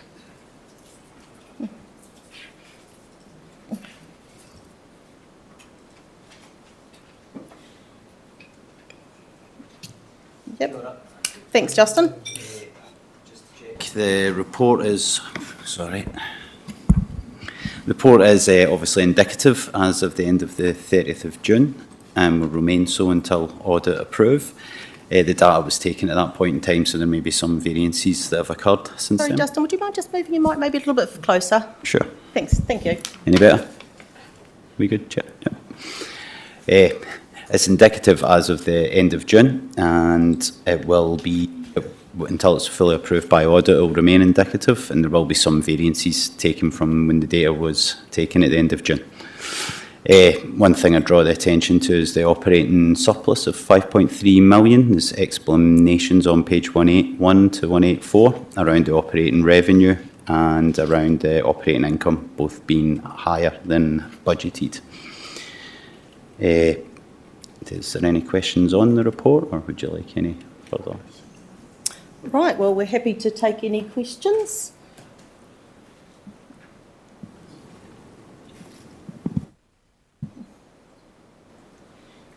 I'll give everyone a second just to check their notes. Deputy Mayor Immick. Yeah, thank you, Madam Chair. Just looking at page 186, our percentage of rates collected. So just confirming that in the last couple of years, we've still had very consistent rates collected at the same period, which I'm pleased to see, but I was expecting that with the cost of living and affordability that might not have been the case. Yeah, so that was more of a comment, which I was pleased to see, and pleased to see that we had another 58 people had applied for the rates rebates, so good work to the team for that encouragement. Yeah. Thanks for that. I was equally surprised to see the collections rate pick up from the start of the year. So yeah, it was. Thanks for that. Yeah. And I have supplementary as well, Madam Chair. Please. On the prior page, non-rates debtors as of the 30th of June. So I think yesterday when we were talking about dog control infringement fees, there was since 2019 to this year, we had in arrears $500,000, and I did bring up the question about why wasn't it shown under animals, under this non-rates debtor. And Officer Bewley did respond, but I wasn't quite sure if I understood the response. Probably safer if Justin answers. I did have this question raised yesterday and done a little bit of digging into it. There was some assumptions around the sort of timing of the report and when these infringements get lodged with court. But it would seem after some further information that came to light this morning that we no longer put them through sundry invoicing for animal control for registrations and infringements. And the debt from that point of view has been written off for those prior years. I'm still trying to get a little bit more information around, it now goes straight to the GL code, so it gets charged in a different way, but I'm still trying to get some more information around why those changes transpired. I'm working with Nancy and the team on that. So can I just paraphrase that? Sure. So up until the latest years, the decision has been made to write them off, and they used to sit in sundry debtors, but they don't sit there anymore? It no longer sits under debtorship, that's correct. Okay, can I then ask what is in the animals code of 7,600? That was prior to the end of the 30th of June. Is that for infringement fees with animals? It did have a combination of registration. Okay. I'm feeling, I'm not trying to shoot the message, I feel a bit sad. It feels like we just lost $500,000. Because so when was that decision to write the dog infringement fees off made? I'm still trying to find out. I've literally only got this information this morning, but I will find out more and I'll come back with that information. All right. Okay. We'll pop that as another action point so it doesn't get lost, if that's okay, Cherise. Are we still doing comms on rates rebates? Because, I mean, the rebate's paid by the government, so it's a way of getting money off the government. And I think a lot of people probably think they don't qualify, but it doesn't go on what you've got. It's on your income. I mean, you can have money and still qualify for a rebate. Yep. I think it's an important message to get out there because it helps both us and the ratepayer. Totally agree. The team took on board. There was a lot of work done with our comms team to promote it, particularly in the last quarter of the year. A lot of people that hadn't already applied previously sometimes get confused with our financial years and obviously normal years. But we did see a large spike in those that hadn't applied previously after turning up some events and stuff. And the intention from the team is to continue doing that this year. Okay. Maybe 2 or 3 different events and make sure we raise that awareness. But keep hammering the message. Yeah. Thanks. Sorry, Councillor James and then Councillor Boynton. Yeah, while we're around that page 185, that total land rates debt of 8.71 million this is just a continuation of this debt that's been going for years and that we're never ever going to get? Some of it is collected, but then we see, obviously, when we look at the collection rate of 96.7%, the remaining 3.3% will go into arrears, and we're obviously collecting what we can from the arrears in spite of that. But also after 7 years, there's a statute barred time frame that we can actually legally still chase debt, and we have to write off any debt that's prior to that. So the debt will only go back 6 years. Councillor Chair. Are we working to try and recoup some of it? Yes, we are. We are looking at that. Recently had a performance review with the Chief Executive, and we are discussing strategies around exactly that. We're looking at that and what other councils are doing and how we actively working in that space, as well as trying to keep the collection rate up on current debt as well. The team's I probably should have rephrased the question. Are we working hard to recoup most, if not all of it? Yeah, we are, but there is a balance as well around affordability, which we're aware of, and how far we do push for that debt. Councillor Boynton. I'm not sure if it might have been the same question. It was just to do on page 1 181, and the subsidies and grants for operating purposes are higher than budgeted by 1.1 million. I suppose I was asking the same, how are we going to recover that? And also, just in particular, the unbudgeted subsidies from DIA to fund local water done well expenditure. Initially, we were told that was going to be 200,000. I see it's 290.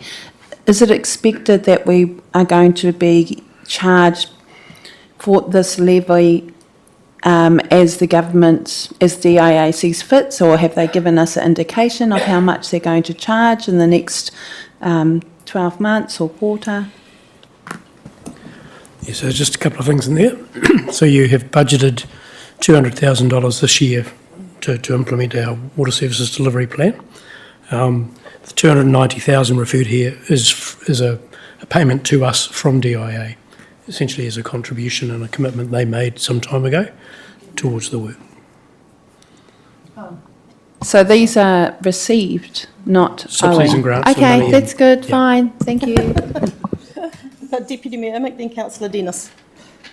I'm still on page 185, and I'll start with bouquet. Great to see compared to last year that we've gone down from 3.6 million to 2.5 with our debt, a non-rate debt. But my question is, that was a piece of news about writing off the dog infringement fees, and I know that we do write off some land debt. Should we be reporting on from this table here what else we write off? Because this is all stuff that gets unbudgeted but which impacts on our balance sheet, and from a risk and assurance point of view, it would be useful to know that. I'm not sure who to ask that question to either. Yeah, we can certainly put in extra information about bad debt write-off on sundry debtors. Yes. It's a small, very small proportion of what we write off. We do report it in the annual report every year, but we could add it to the quarterly reporting and show how much we've written off. Right. Well, I'd appreciate it. I don't think that's a great suggestion. Yeah. All right, thank you. Councillor Dennis. Thank you. On page 184, that nice big chart there, it talks about applications, capital funding and variances. The middle line shows that we've got 18,254,000 worth of variances, and I understand that a lot of that's for stuff that hasn't been spent this year and it's going to carry forward into next year. But things like, if you go down to community regulations and the Edgecombe stockyards, we're 34,000 underspent and it's finished. Under corporate services, Edgecombe, the fleet replacements, 88,000, etc., etc. From what I can work out, that of that 80 million, there's 3.8 million that isn't going to roll over, it's actually under. But so what happens to that 3.8? Because obviously that's been allowed for in the rating system. But if we're 3.8, does that mean when we come to the next annual plan that all that will be taken in consideration and it will help to reduce some of the budgets? The next paper is on carryovers, of which a large proportion are capital, and in that paper we talk about some of the strategies to improve that. And I wonder if that question is better moved to the next paper. Is that okay? Thank you. Thank you. All right, I didn't have anyone else on my list, so what is it, speak now or forever hold your peace? So was there any more questions in regards to this report? No, if not, we have recommendation on page 178 that the indicative financial reporting is at 30 June 25. Report be received by the Finance and Performance Committee. Do I have a mover for that? Mayor Luca, seconded Deputy Mayor Emick. Do we have any debate? No? Excellent. I will put the motion. All those in favour, please say aye. Carried. Against? Oh, sorry. Against? None. Carried. Right. We are now, while we have our finance staff, I would like to do the carryover report next rather than they have to come back after the large Three Waters one. So if it's okay with everybody, I'll move the carryovers report on page 188 to now, and if everybody's ready to, staff are ready to summarise the report, we'll do it now.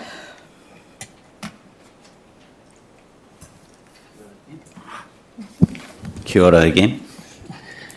And so the report I will take as read, so it shows the amount that was, there was two amounts. There was an amount proposed to be carried forward, and then after extreme scrutiny through the exec and finance team, that amount was reduced to the options you see before you. We've got from the CapEx budget 16,547,210 from projects that have either started or were anticipated to be started or are currently in the final phases. With a lot of these large CapEx projects, they can't always fit into our time windows, and there's a requirement to take some of that budget to ensure completion and not to lose any of the momentum in those projects. So it was whittled down to around just 16.5 million. There was some additional 737,355 operational to be brought forward from external sources, and a separate amount of 179,000 for the CCO for the Whakatane Airport. There is also with that adjustment and deferral of just shy of 7 million, 6.8 million, which balances off the carry forward slightly, takes us down to closer to the 10 million area. And on top of that, there is going to be a significant focus later in the year from exec and finance on looking at rephasing budgets towards the end of the year to find out if there's anything else that can be pushed out, because obviously there's been a huge success story on the just over 48 million CapEx spend for the year, and phenomenal for our council. It's the highest ever. But again, with that in mind, our hopes for the next financial year, it's probably closer to the 50 million. So it will be anticipated we'll rephase further projects. But at this point in time, these projects have been brought forward and they're key to complete. So therefore, that's why the budget CapEx is put forward for approval, the carryover. If anyone has any questions on that. Emily's done a significant amount of work around this. I'm sure there will be some. Mayor Luca will start us off. On page 189, the graph that you've got there, are those numbers inflation adjusted? Like, it looks like your capital budget's gone, capital expenditure's going up from 2017, but in real terms, maybe it's not as dramatic. Well, I'm not sure if these are inflation adjusted numbers or not. Those numbers from 2017 to 2025 are actual spend, so not inflation adjusted, but actual. Right. Okay. 26 and 27 are your annual plan and LTP budgets for those years. Okay, thank you.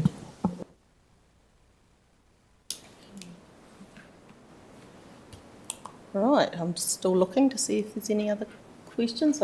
Deputy Mayor Imick, and then I think Councillor Dennis, and then Councillor Tunchos. Thanks, Madam Chair, and thanks a lot, team, for the report. I guess my question is about, while it's been great to have delivered more CapEx this year, looking at our forecast going forward, we're still on catch-up mode. Is there anything that we could defer again in the 26 and 27 year so that we've got the ability to catch up? I've got people nodding their heads. Yes? Yeah, so a month or so back, when we were doing the line-by-line review of the OPEX and the CapEx requests with the ELT and with the team, we had a discussion about the flow-on effects of carryovers. We came into the position this year with a capital budget which was way too high. We knew it was too high. We've got a good feeling for what our actual capital spend limit probably is, and we determined that probably the best thing to do would be actually to review this year's capital spend line by line and see if we could get it down to a more of a deliverable level. Also noting that if we're going to reduce some stuff this year, that'll have a flow-on effect for year 3 of the LTP. So we had a discussion about reviewing the two in parallel, review this year's capital program and the next year's capital program as part of our annual plan process, just to try and get them down. And then to talk to Councillor Dennis's question on the last paper, yeah, that's correct. If we're in anything that we're budgeting for in terms of capital expense, the interest payments on the loans are rated for, well, the interest in the principal is rated for.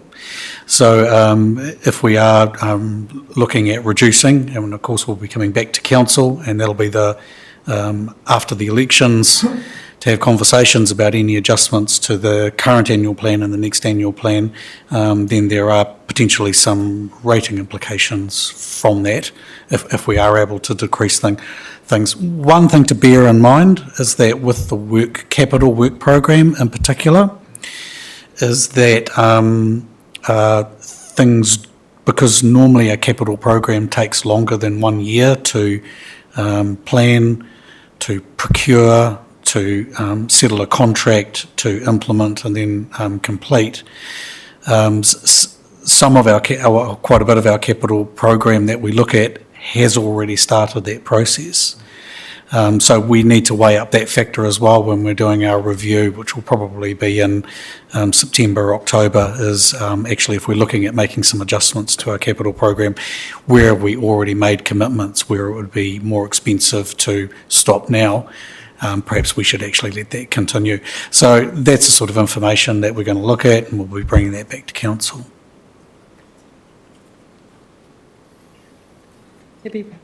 I did have a supplementary, but the Chief Executive has answered it. Thank you. Oh, aren't I? Thank you. Great. Councillor Dennis. Thank you. If we do go back to that last graph that I talked about on the previous paper, I see that the variances for corporate services is 101,261,000 in total. Parks and Reserves was 2,449,000 in total, the variances. So if we come back to this chart on, just got to get there, sorry. God, I can't find it. On page 190, it talks there about the carryover for Parks and Reserves, instead of being, or let's say corporate services, instead of being 1,261,000, it's come down to, I've got to get this right, sorry, 1,868,000, and the corporate from 1,261 has come, oh sorry, that's it. Sorry, I'm getting mixed up with my figures. But anyway, there's a huge discrepancy in the figures that are from the carryover to the ones brought forward to that figure. So corporate, instead of being 1,261, is now 1,088, and Parks and Reserves, instead of being 2,449,000, is now 1,868,000. Now I appreciate that one is the underspend in the variance, and the other chart, I don't know what the other chart is, but shouldn't they be roughly the same? I see we've got somebody very keen to answer this one. Yeah, so we wouldn't necessarily be carrying forward all projects that haven't been fully spent. They might have been completed under budget. Yep. So the variance is what hasn't been spent on that budget, and the carry forward is for specific projects asked to be carried forward. Yep. Okay, thank you. All right. Thank you, Councillor Dennis. We've got Councillor Tanchos and Councillor Boynton. Thank you. My question has partly been answered by the answers to Deputy Mayor Emming's questions. Because I was going to ask about the Capital Expenditure Management Group, but I think you've already answered what that is doing.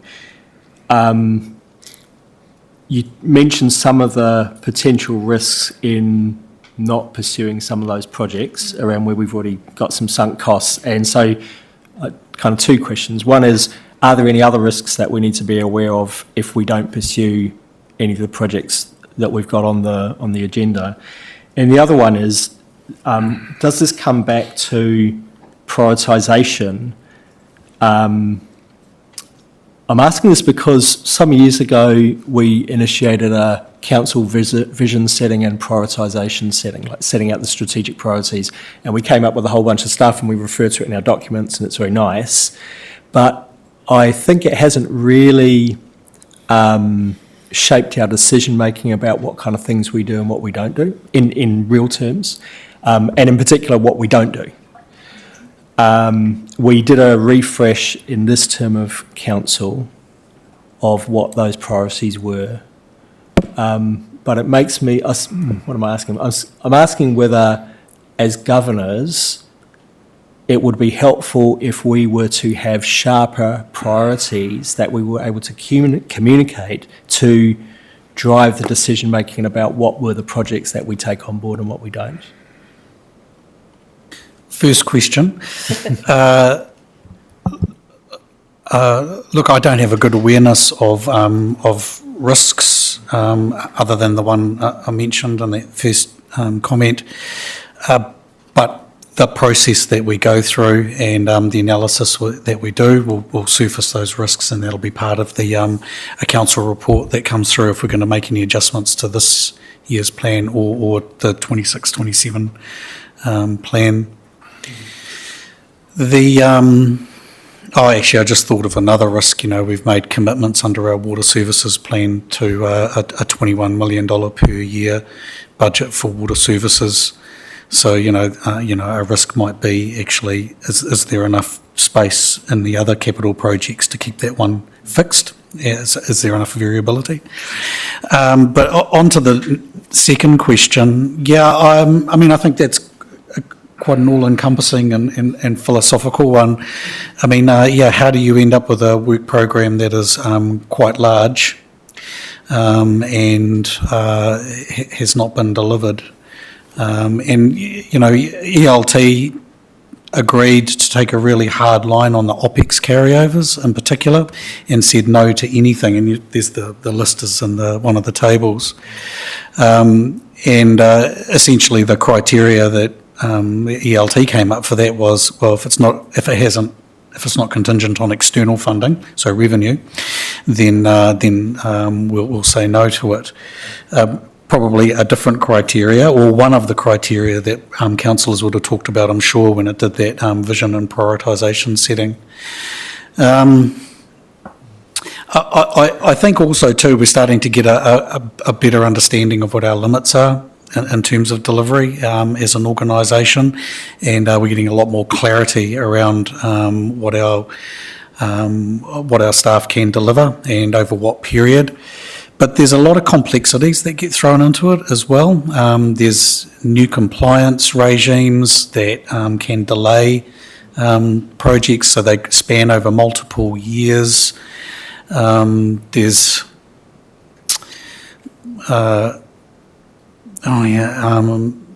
emergency and when they occur and how that impacts and can delay stuff, and is that part of your prioritisation criteria, and your prioritisation can shift when a situation is not the norm and the situation changes.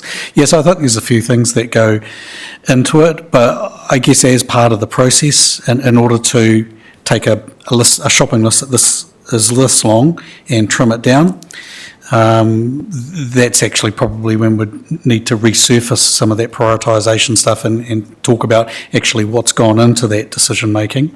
How does that flow back through into the strategic priorities for each of those projects, paint a bit of a picture about that.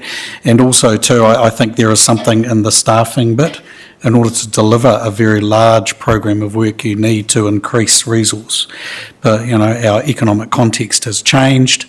Things are shifting in terms of how much people can afford to invest in, and I think that is probably putting the brakes on a few things as well.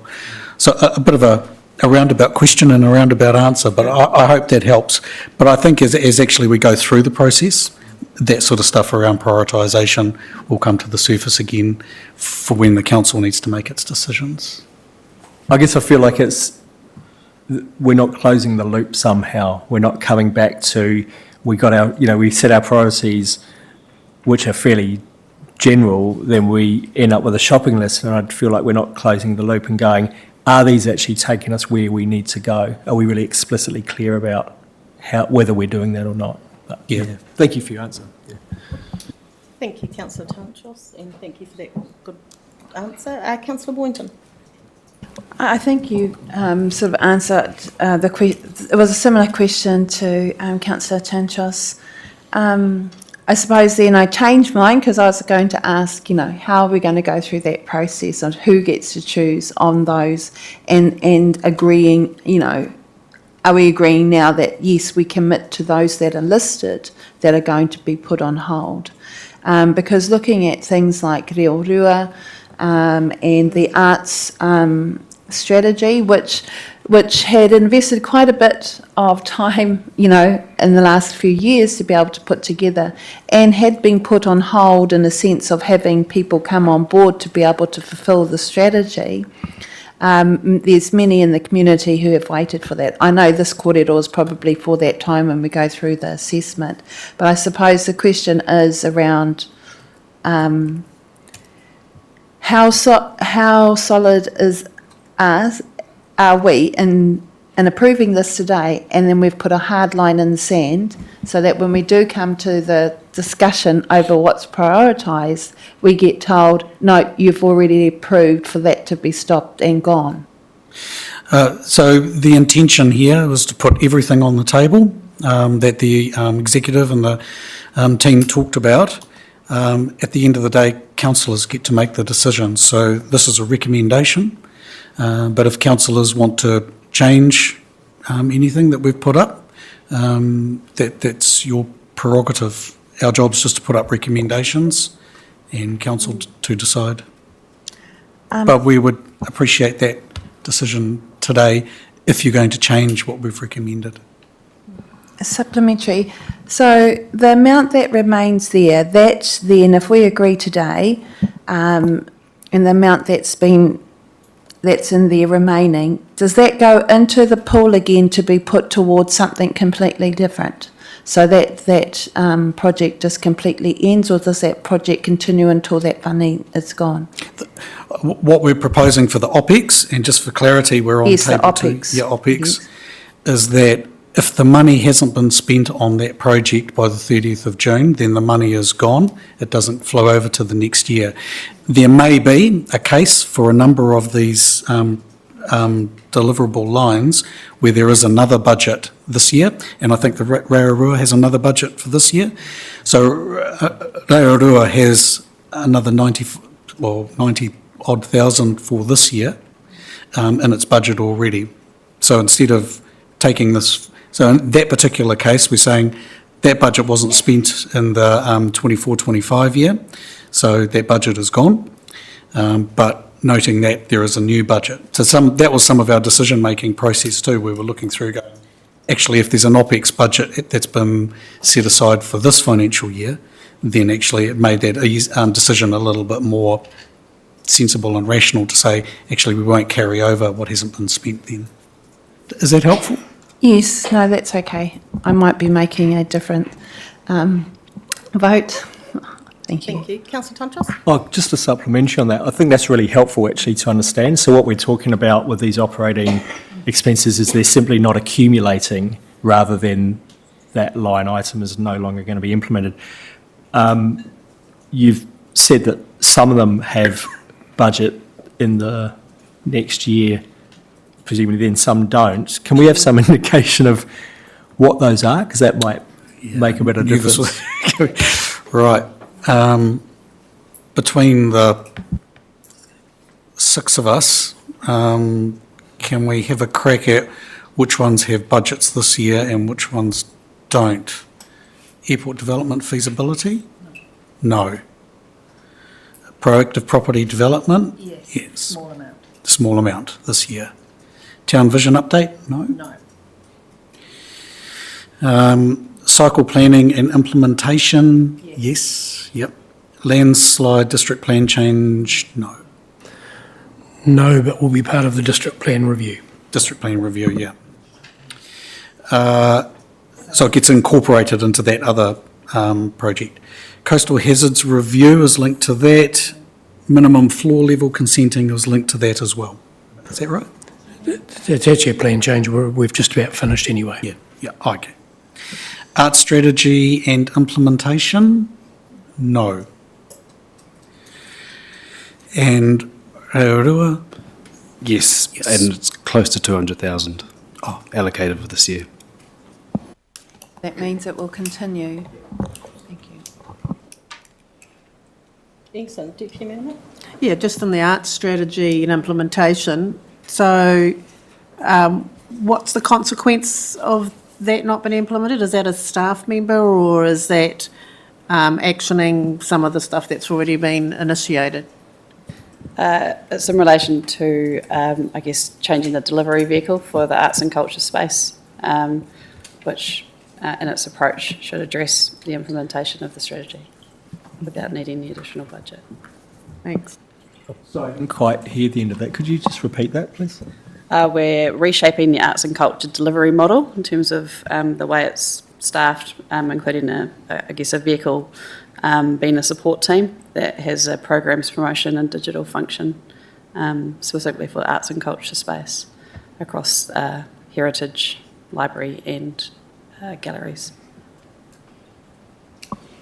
Supplementary to that, regarding the arts, does this have anything to do with the arts navigator that was meant to come on but's been put on hold? Yeah, so that position has been pushed out again from this financial year. It's been moved to year 3 of the long-term plan. That will enable greater delivery. However, in the meantime, we're looking at our delivery model that we've got and making that work better for our community with the staff that we have. Okay, so as long as there's funding there, it will still exist or not? It's still budgeted for in the 3rd year of the long-term plan.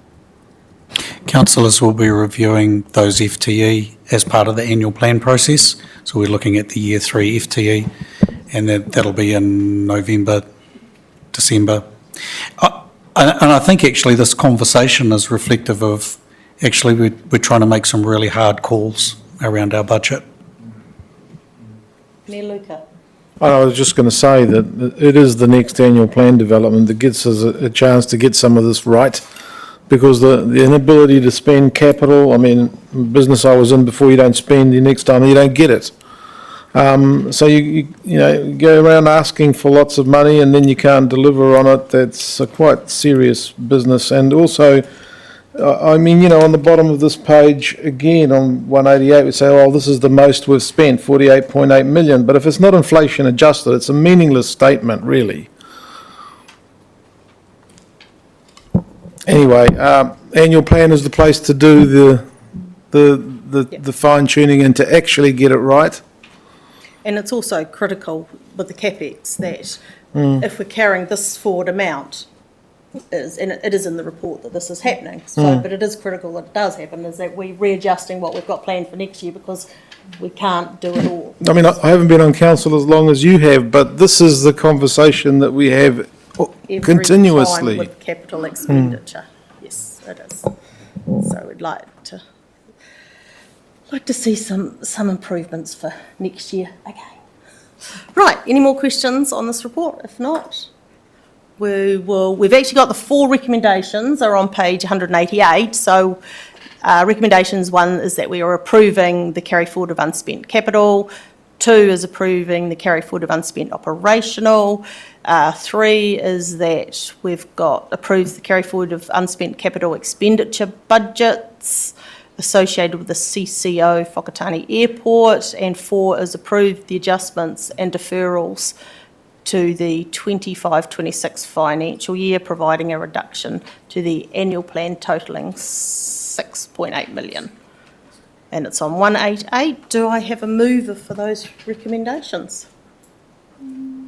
Councillor Tantros, seconded. Councillor James. Any debate?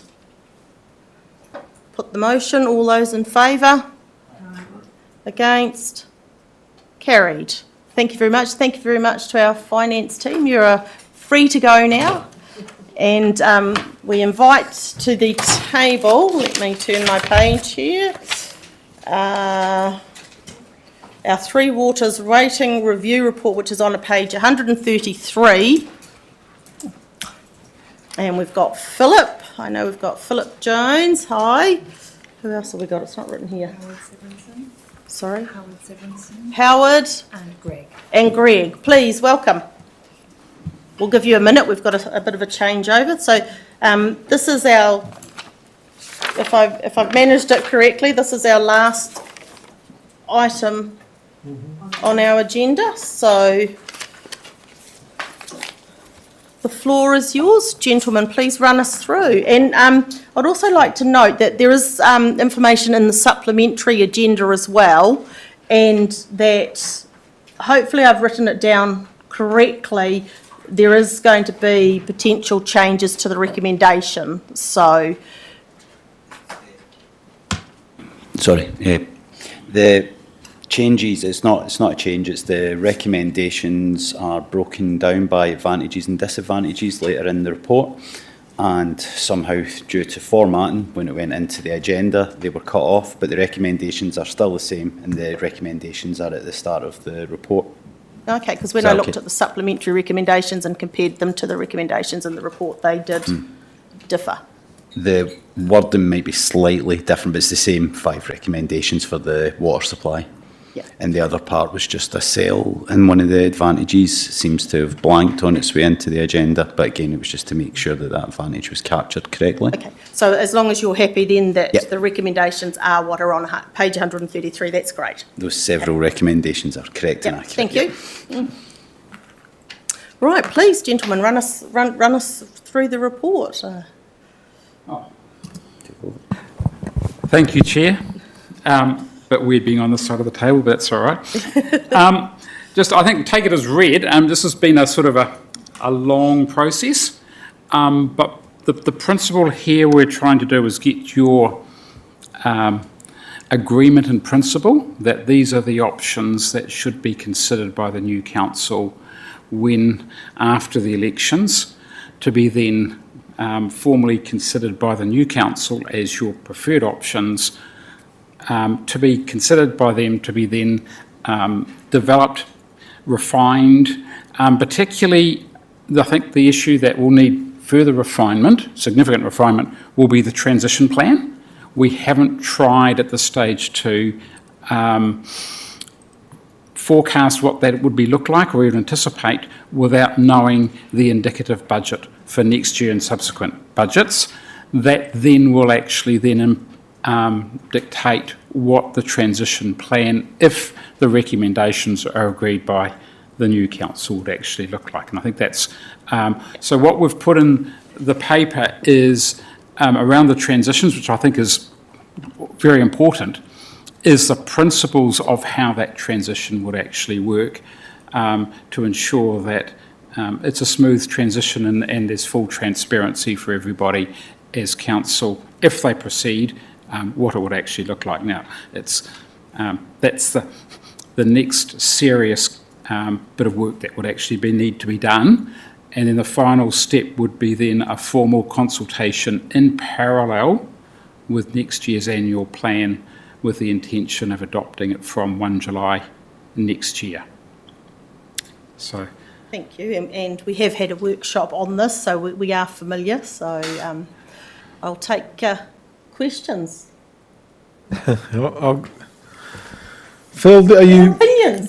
We'll go with opinions. confident that, I mean, this has been, like I say, there's a lot of water gone under the bridge here and it's quite complicated. Are you confident you can really communicate this out there so that people can get a handle on it? Because we've been gone through it many times ourselves, and you know, it isn't easy stuff. There's trade-offs all over the place, and you know, damned if you do and damned if you don't.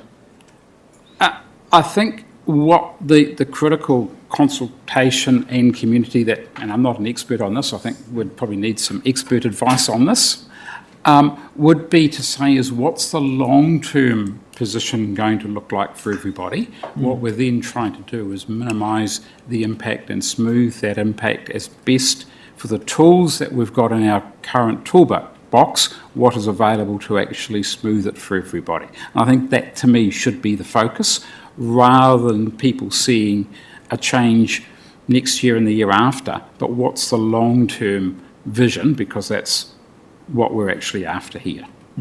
And also, while we have collectively tried to put the advantages and disadvantages, you might actually have some more disadvantages and advantages through your own community eyes as well. And I think that's really important that we flesh those out.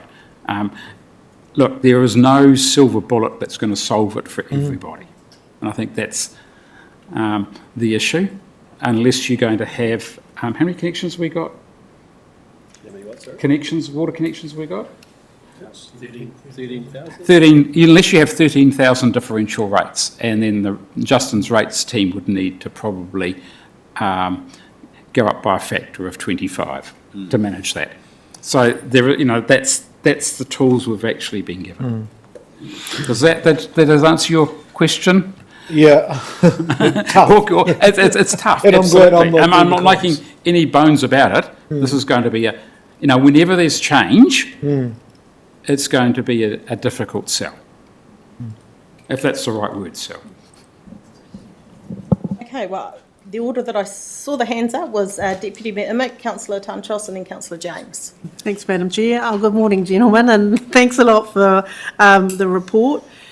Just following on from the Mayor's comment about the communication, I think it is really important to mention that this comprehensive review of our water infrastructure is so well overdue. We've got ourselves into this position ourselves, so I think that's quite important to mention. The other thing is that there's a perception from most people that the water bill that they get, and let's just say $1,000 a year comes twice a year, they don't associate that the stormwater and the wastewater and the targeted parts of those are included in their general bill, their general rates bill. So I think communicating that needs to be really important.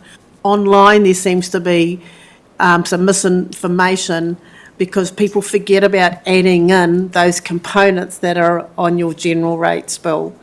So I think that's really important to consider as well.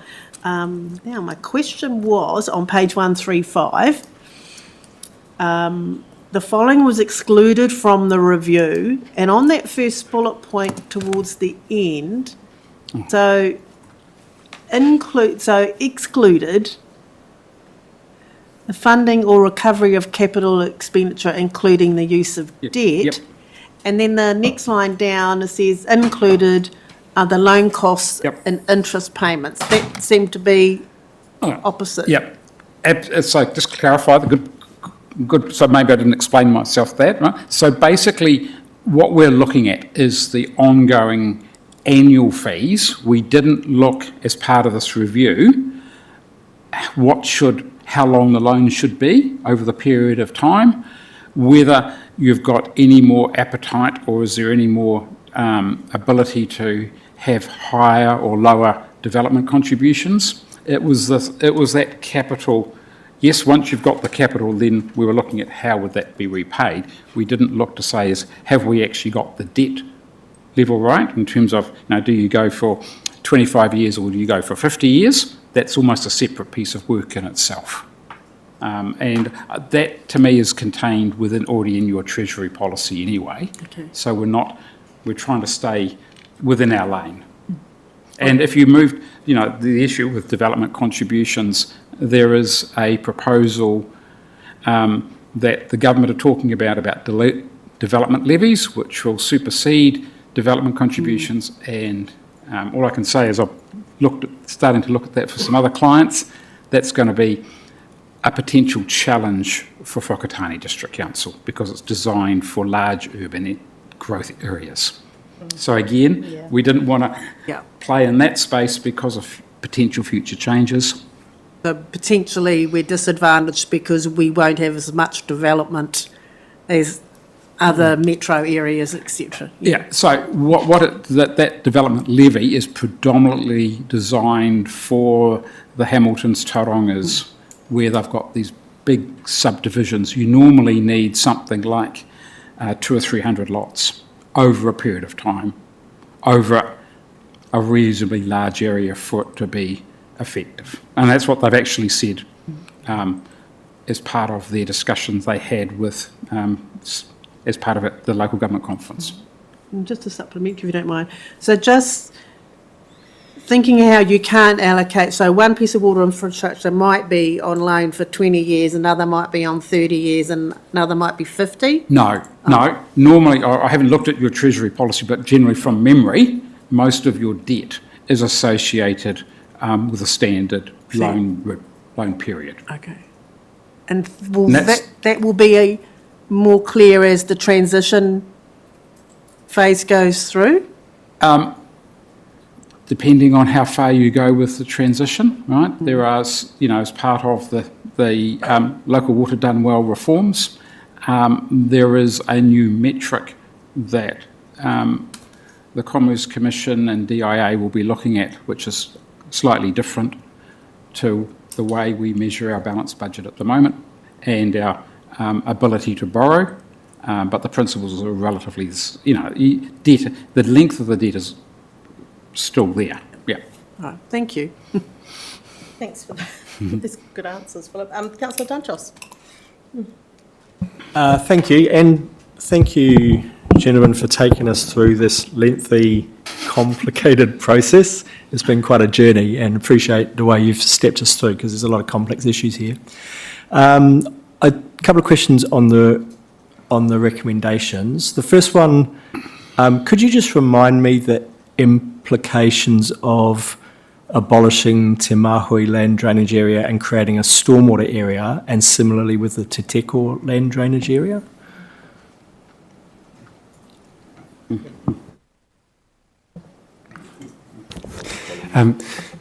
Thank you for that question. Greg might have something to add to this, but essentially it seems that those two naming conventions are out of step with the other naming conventions. For all intent and purposes, we're looking at the same animal and it's just got two different names, so it's just a tidy up measure. Greg may correct some of that. No, he's not. So it's just a rename. Thank you for that. The other question was around the transition provisions and accepting, what's been said and previous comments as well. But I was just on the D1 transition plan developed. This is to smooth fluctuations in rates, with some rates decreasing in the first years of the transition, but increasing in the later years. I'm just wondering why we would say that specifically in a recommendation, because I could see some disadvantages to decreasing rates than increasing them. It gets more of a shock for people, why would you not, well, I'm not even asking the question, why wouldn't you just smooth it across the years? I'm saying, why would we specify in the recommendation? The reason we specified it, if you look at the modelling that Greg has done, if you started based on the annual plan for this year, Whakatane would actually see a decrease. And then if you look at your LTP, you would actually see that progressively Whakatane would then actually increase in subsequent years. So you're actually exactly on point. The idea is you would actually look at where you would want to be in 3 years' time, if that was a transition period, and how would we actually get everybody to that point over a 3-year period, rather than trying to actually do an annual transition, which would actually avoid then potentially Whakatane going down slightly, then back up again. So if you can smooth it, that's obviously the fairer and better way to go. So I've read that wrong. It's saying this is to smooth the kind of fluctuations in rates where some rates would decrease. Yep. Okay, so... Or you might actually, if you had a transition, there might be, and haven't done the transition modelling, you might see a short-term spike and then a decrease as well. We haven't done the modelling on that, so we don't know what it's going to look like. But we're just saying is, from a principle perspective, we want to avoid that as a transition, as a principle. So I've misunderstood the implications of that sentence, and so I'm still kind of wondering, why wouldn't we just say in the recommendation this is to smooth fluctuations in rates? Because because that confused me, Oh. it may confuse other people. Thank you. We'll take that on board and maybe rewrite it. Thank you. I've got councillor James next.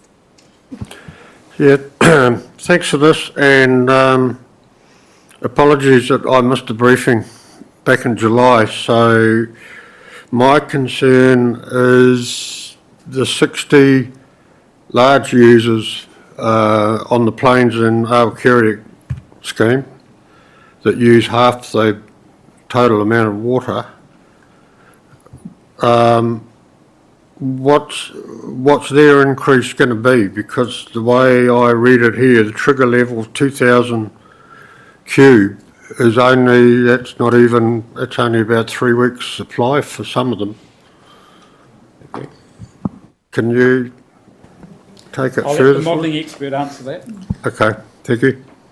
So when you get into when you get into the high users, that fixed portion becomes kind of irrelevant, and it becomes very much about the cubic rate. So in the report, you'll see what the cubic rates are being estimated as for a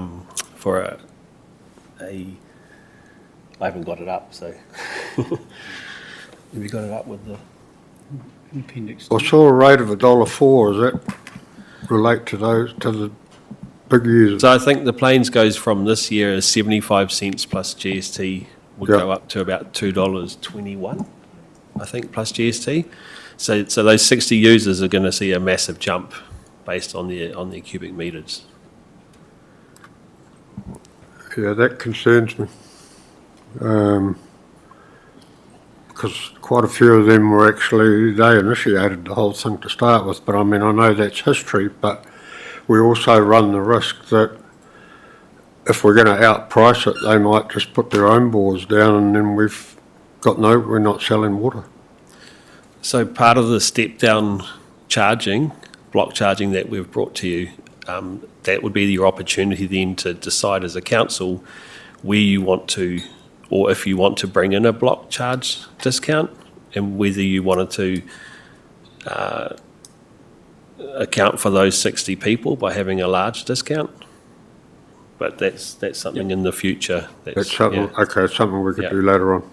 Okay, thank you. Can I just reinforce that? Absolutely. So that's part of the next step is for the new council to say, once we've done the modelling, to say this is what it's likely to be, and here's some options of where what we refer to as a step down. So your first whatever limit would be paid at, say, make it easy on my brain, $2. Right? Don't take this as gospel, please.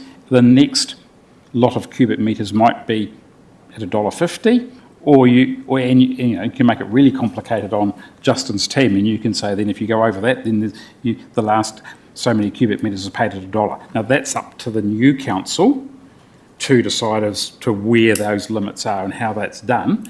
What we are collectively recommending to council is for those large users, and it would also be because you're now equalising the schemes, it would also be for, is it 5 or 6 large users in the Whakatane that currently are paying the full charge would also be subject to that step down as well. So that's how what we are recommending to council to consider as part of that transition plan. So we're certainly very much aware of those very high users and the consequences in the future of the bills on those, particularly the very high users in the Plains. I've got Mayor Luca, then Councillor O'Brien.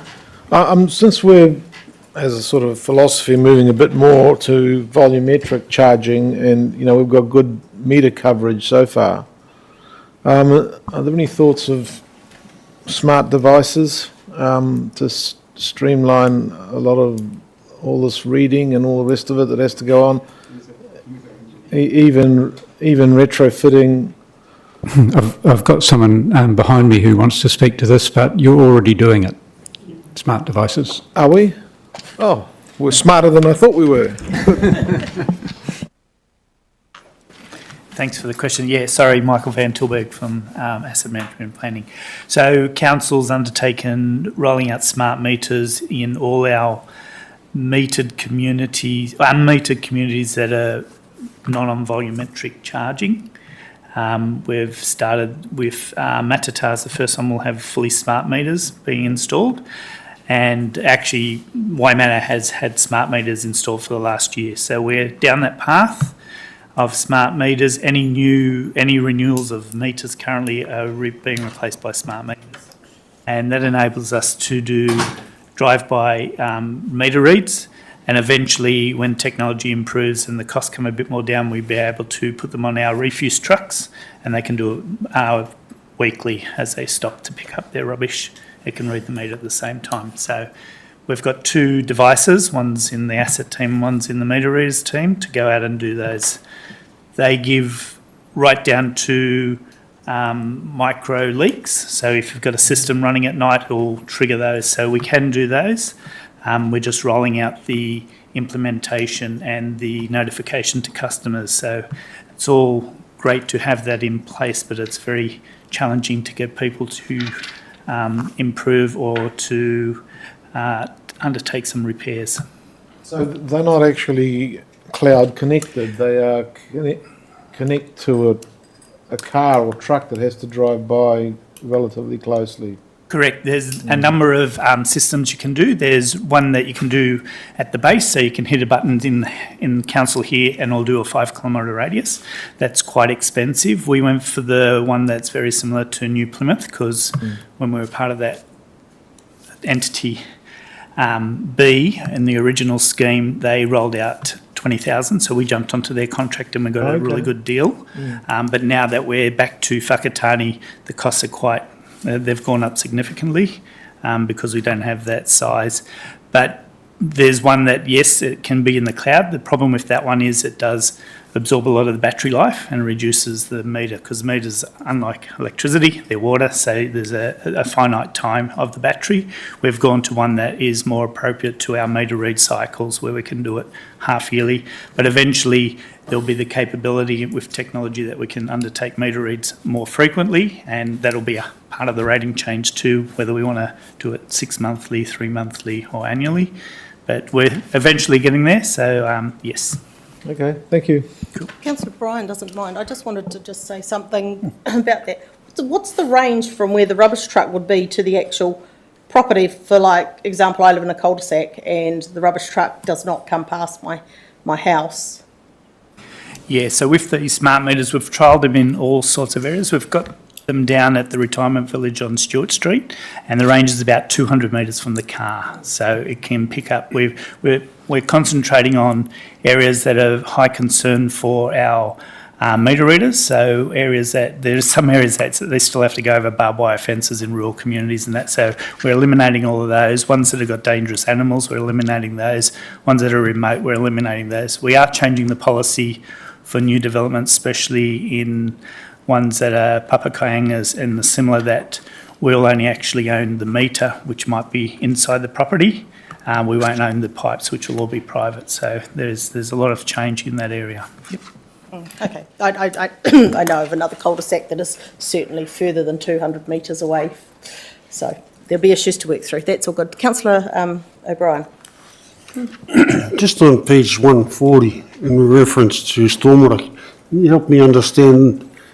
I'm not sure whether I'm interpreting this right. So the targeted rates are based on an estimate of the spend within an identified area. So some of those areas have relatively low revenue, which then restricts the amounts that you spend on stormwater within those areas. So is that saying that the lower revenue you get within those areas, the less you're spending on stormwater within those areas? That determines that? Correct. So basically, if let's use some random numbers, right? So if you're allocating $10,000 to a stormwater area, you can only spend $10,000 within that stormwater area. By actually having a bigger bucket, as an area needs one-off more spending, and this is what I've seen elsewhere around with my experience around the country, often what happens with stormwater is you get periods of quite intense spending for a short period of time, for a year or maybe 2 years, and then because you've done the work, you don't need to do any more spending in that year, and the spend goes back down to, say, $10,000 per year, particularly for small schemes, but you might actually have a spike of $50,000 that needs to be spent over a couple of years. Because you've got a small scheme, you say, we can't afford to do that. And that's what we're trying, I have certainly observed elsewhere and probably maybe even here over a long period of time. So that's what we're trying, that's what, by equalising all the stormwater rates across the whole of everybody over a period of time will see a constant level of service and therefore will not be subject to, particularly for small schemes, a significant fluctuation in their rates because of, or the work's not being done because it's not affordable for that community. Supplementary to that, so if an area is low in revenue and therefore they're not, are they then not a priority when stormwater comes up, when some works need to be done? They're regarded as not a priority. All I would say is that priority is set by council, right? And again, that's a decision that the council, currently you are constrained, or council's constrained by its ability to actually fund and pay for the work. What we're trying to do is actually stretch open the purse strings a bit more to actually enable that, so everyone actually has an equal priority. Because at the moment, one of the prioritisation processes would be, is this a significant impact on the people's rates? It's too significant, therefore we won't do it. Does that make sense? Yeah, I think so. It's just, that's where equalisation comes in. I do support equalisation, I understand it. But that still doesn't mean that they're going to be a priority even though they're within that equalisation space. Yep. The priority then becomes a separate debate. All right, thank you. All right, do we have any more questions? Councillor Boynton. It was just a little one, really. Well, no, there's actually a couple of questions. Go for it. The first one, it was just a small thing. It was about on page 34 and the use of the word abolish. It was like to abolish the te māhoi, and the other one was abolish te tiko. I mean, it just sort of, it's sort of like, what? And then it says, obviously, to create after that, but is there a better word, maybe? End or something? I don't know. The word we had is whakamoi. Yeah, put to sleep. I don't know. That's the Māori word that they would have had, whakamoi. But, so that was just one question. I wrote those words. I'd be very happy if someone's got a more gentle way of saying something very similar. End? Abolish seems like you're blowing it up or something. A term. I mean, you could actually say... I'll be back. Yeah, Terminator. Maybe we could suggest rename, because that's all in fact we're doing. But this is welcome to local government speak. Sometimes you actually, from a rating perspective, right, okay. we're actually ceasing to actually rate it by that name, and we're creating a new rate. I see. Right? So this is where practical English and the Rating Act sometimes do actually overlap. Right? Okay. But we're in terms of the recommendation, maybe we might use some softer terms, but we actually, from a rating perspective, would probably need to technically terminate or abolish that rate and create a new one. Okay then. All right. That was just. Can I have another question? Page 35, and just this is just it's not a specific sentence, but it's around the being able to support a strong communication strategy that has more than telling them that there's a PowerPoint on a website to help with transparency. I suppose that's more to do with operations in terms of the communications plan. Can I answer that? Yeah. The PowerPoints was specifically for this report. Yeah. What I'm looking at the team at the top of the table, in terms of the communications that will be communicated to the community, my expectation and I've got to be careful, right? I'm an evil consultant, right? I'm not telling staff how to do their job, but I will have discussions with them to make sure that all the information is available in one place, so people don't actually have to go looking for that information. The challenge you have, well, different people will want different amounts of information, and that's the challenge with any communication. Everyone has a slightly different way of actually doing their background research, and we've got to somehow meet the 80-20 rule, but it's then there'll be 20% of people who will want to dig down further, hopefully. Okay.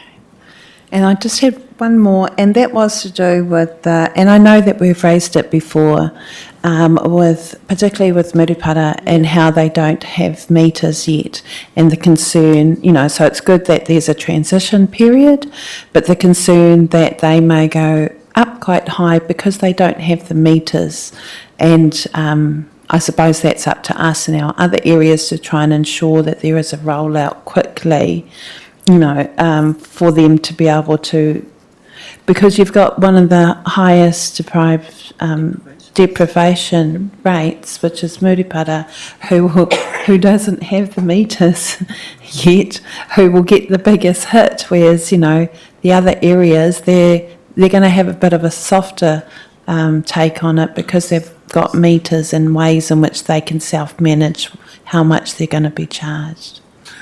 I think you've almost sold it to yourself by way of saying this is part of a transition plan which the council need to consider.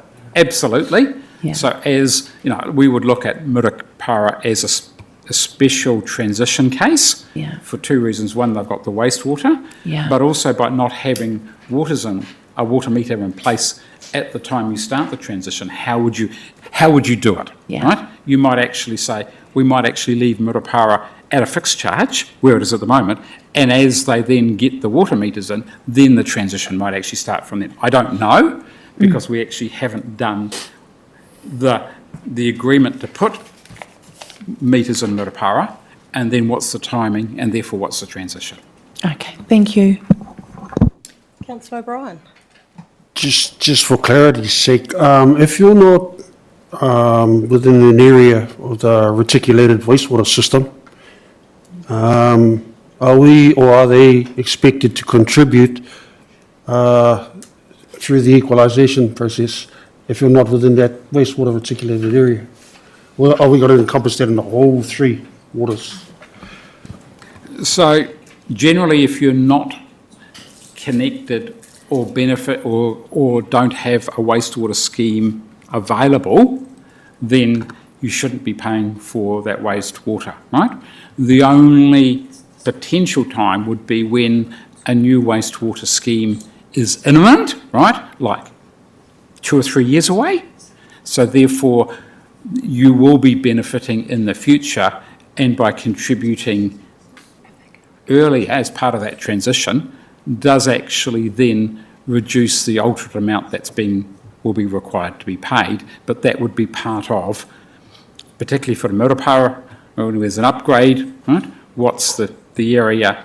And at this stage, we haven't considered if Matata was to be reticulated, then how would that transition? We haven't considered that at all. Thank you. Right. We don't have any further questions. Sorry about the whisper in the background. It's just been noted that in recommendation 2, we aren't actually approving the following changes, so we just need to amend that to say that the Finance and Performance Committee recommend the Whakatane District Council consult on the following suggested changes to the rates tools to recover the costs of the 3 water activities. So we just need to be clear that we are not approving these, we are consulting on them. It was just slightly worded incorrectly. Would everybody like to take them as a whole or do them water supply, wastewater, stormwater? Do them all? Is it general? Okay. All right. Well, we will put the motions then that we received the report. The second recommendation, as I just read it. Sorry. Do I have a mover? Oh. Okay, yep, sure, of course. That the Finance and Performance Committee recommend the Whakatane District Council consult on the following suggested changes to the rates tools used to recover the costs of the 3 water activities. So, Recommending to the council. and we're not approving, as it currently stands, the wording is we're actually we're approving the No, changes, even- and well, we're not, we actually want only to be consulting on them. Councillor Tunchos? Well, I just seek another slight amendment to the recommendations, which is what I raised earlier on D1, where the last sentence, my suggestion would be that it says this is to smooth fluctuations in rates, maybe where some rates might decrease in the first years of the transition but increase in the later years, just to make that sentence a tiny bit clearer. Can I make a suggestion? Please. Maybe in that second paragraph in D, we actually say this is to avoid, right? Right? This is to smooth. This is rather than smooth, to avoid the fluctuation in rates, because we've already talked about the smoothing in theory and above. So the intention was to smooth the increase, but obviously you've got some concerns, right? So your proposal is that that last sentence would say this is to avoid fluctuations in rates, with some rates decreasing in the first years. Yep. Yep. Cool. So that was DI. DI, yes. DI. I just want to capture that for our... Is it avoid or is it to minimise? Sorry, just so we can Yep. write it down, could Yep. you just... I'll say read that it again. So again? that, yep. This is, rather than replace the word with smooth to avoid, so it would read, this is to avoid fluctuations in rates, right? Or minimise? Minimise is better, because we can't Minimise, sorry, avoid, it might be a guarantee. bit strong. Minimise, yep, Yeah. thank you. So if everyone's happy with those changes, can I have a mover and a seconder with those changes to the recommendations? Councillor O'Brien, seconded Deputy Mayor Imick. Do we have any debate? No, I will put the motion. All those in favour, please say aye. Aye. Carry, against? Carried. Thank you. Thank you for, Well done, gentlemen, thank you. for That's coming, not staff. an easy job. And Philip, we've got our closing karakia. Thank you, Councillor O'Brien. Otira, maki whakakapi wa tātou wi. Otira, kia inui tātou. Kia taunga mana ki tonga te meanga roi rungi tēnei tēnō mātou. Kia mahe ai te hua maki hiki. Toi te kupu, toi te mana kia toinga tikanga koe ia te whakirihia. He whakawātea. Haumi e, hui e. Sorry. Ai, kia ora tātou. Thanks, everyone. Well done. Big one. I think that was my biggest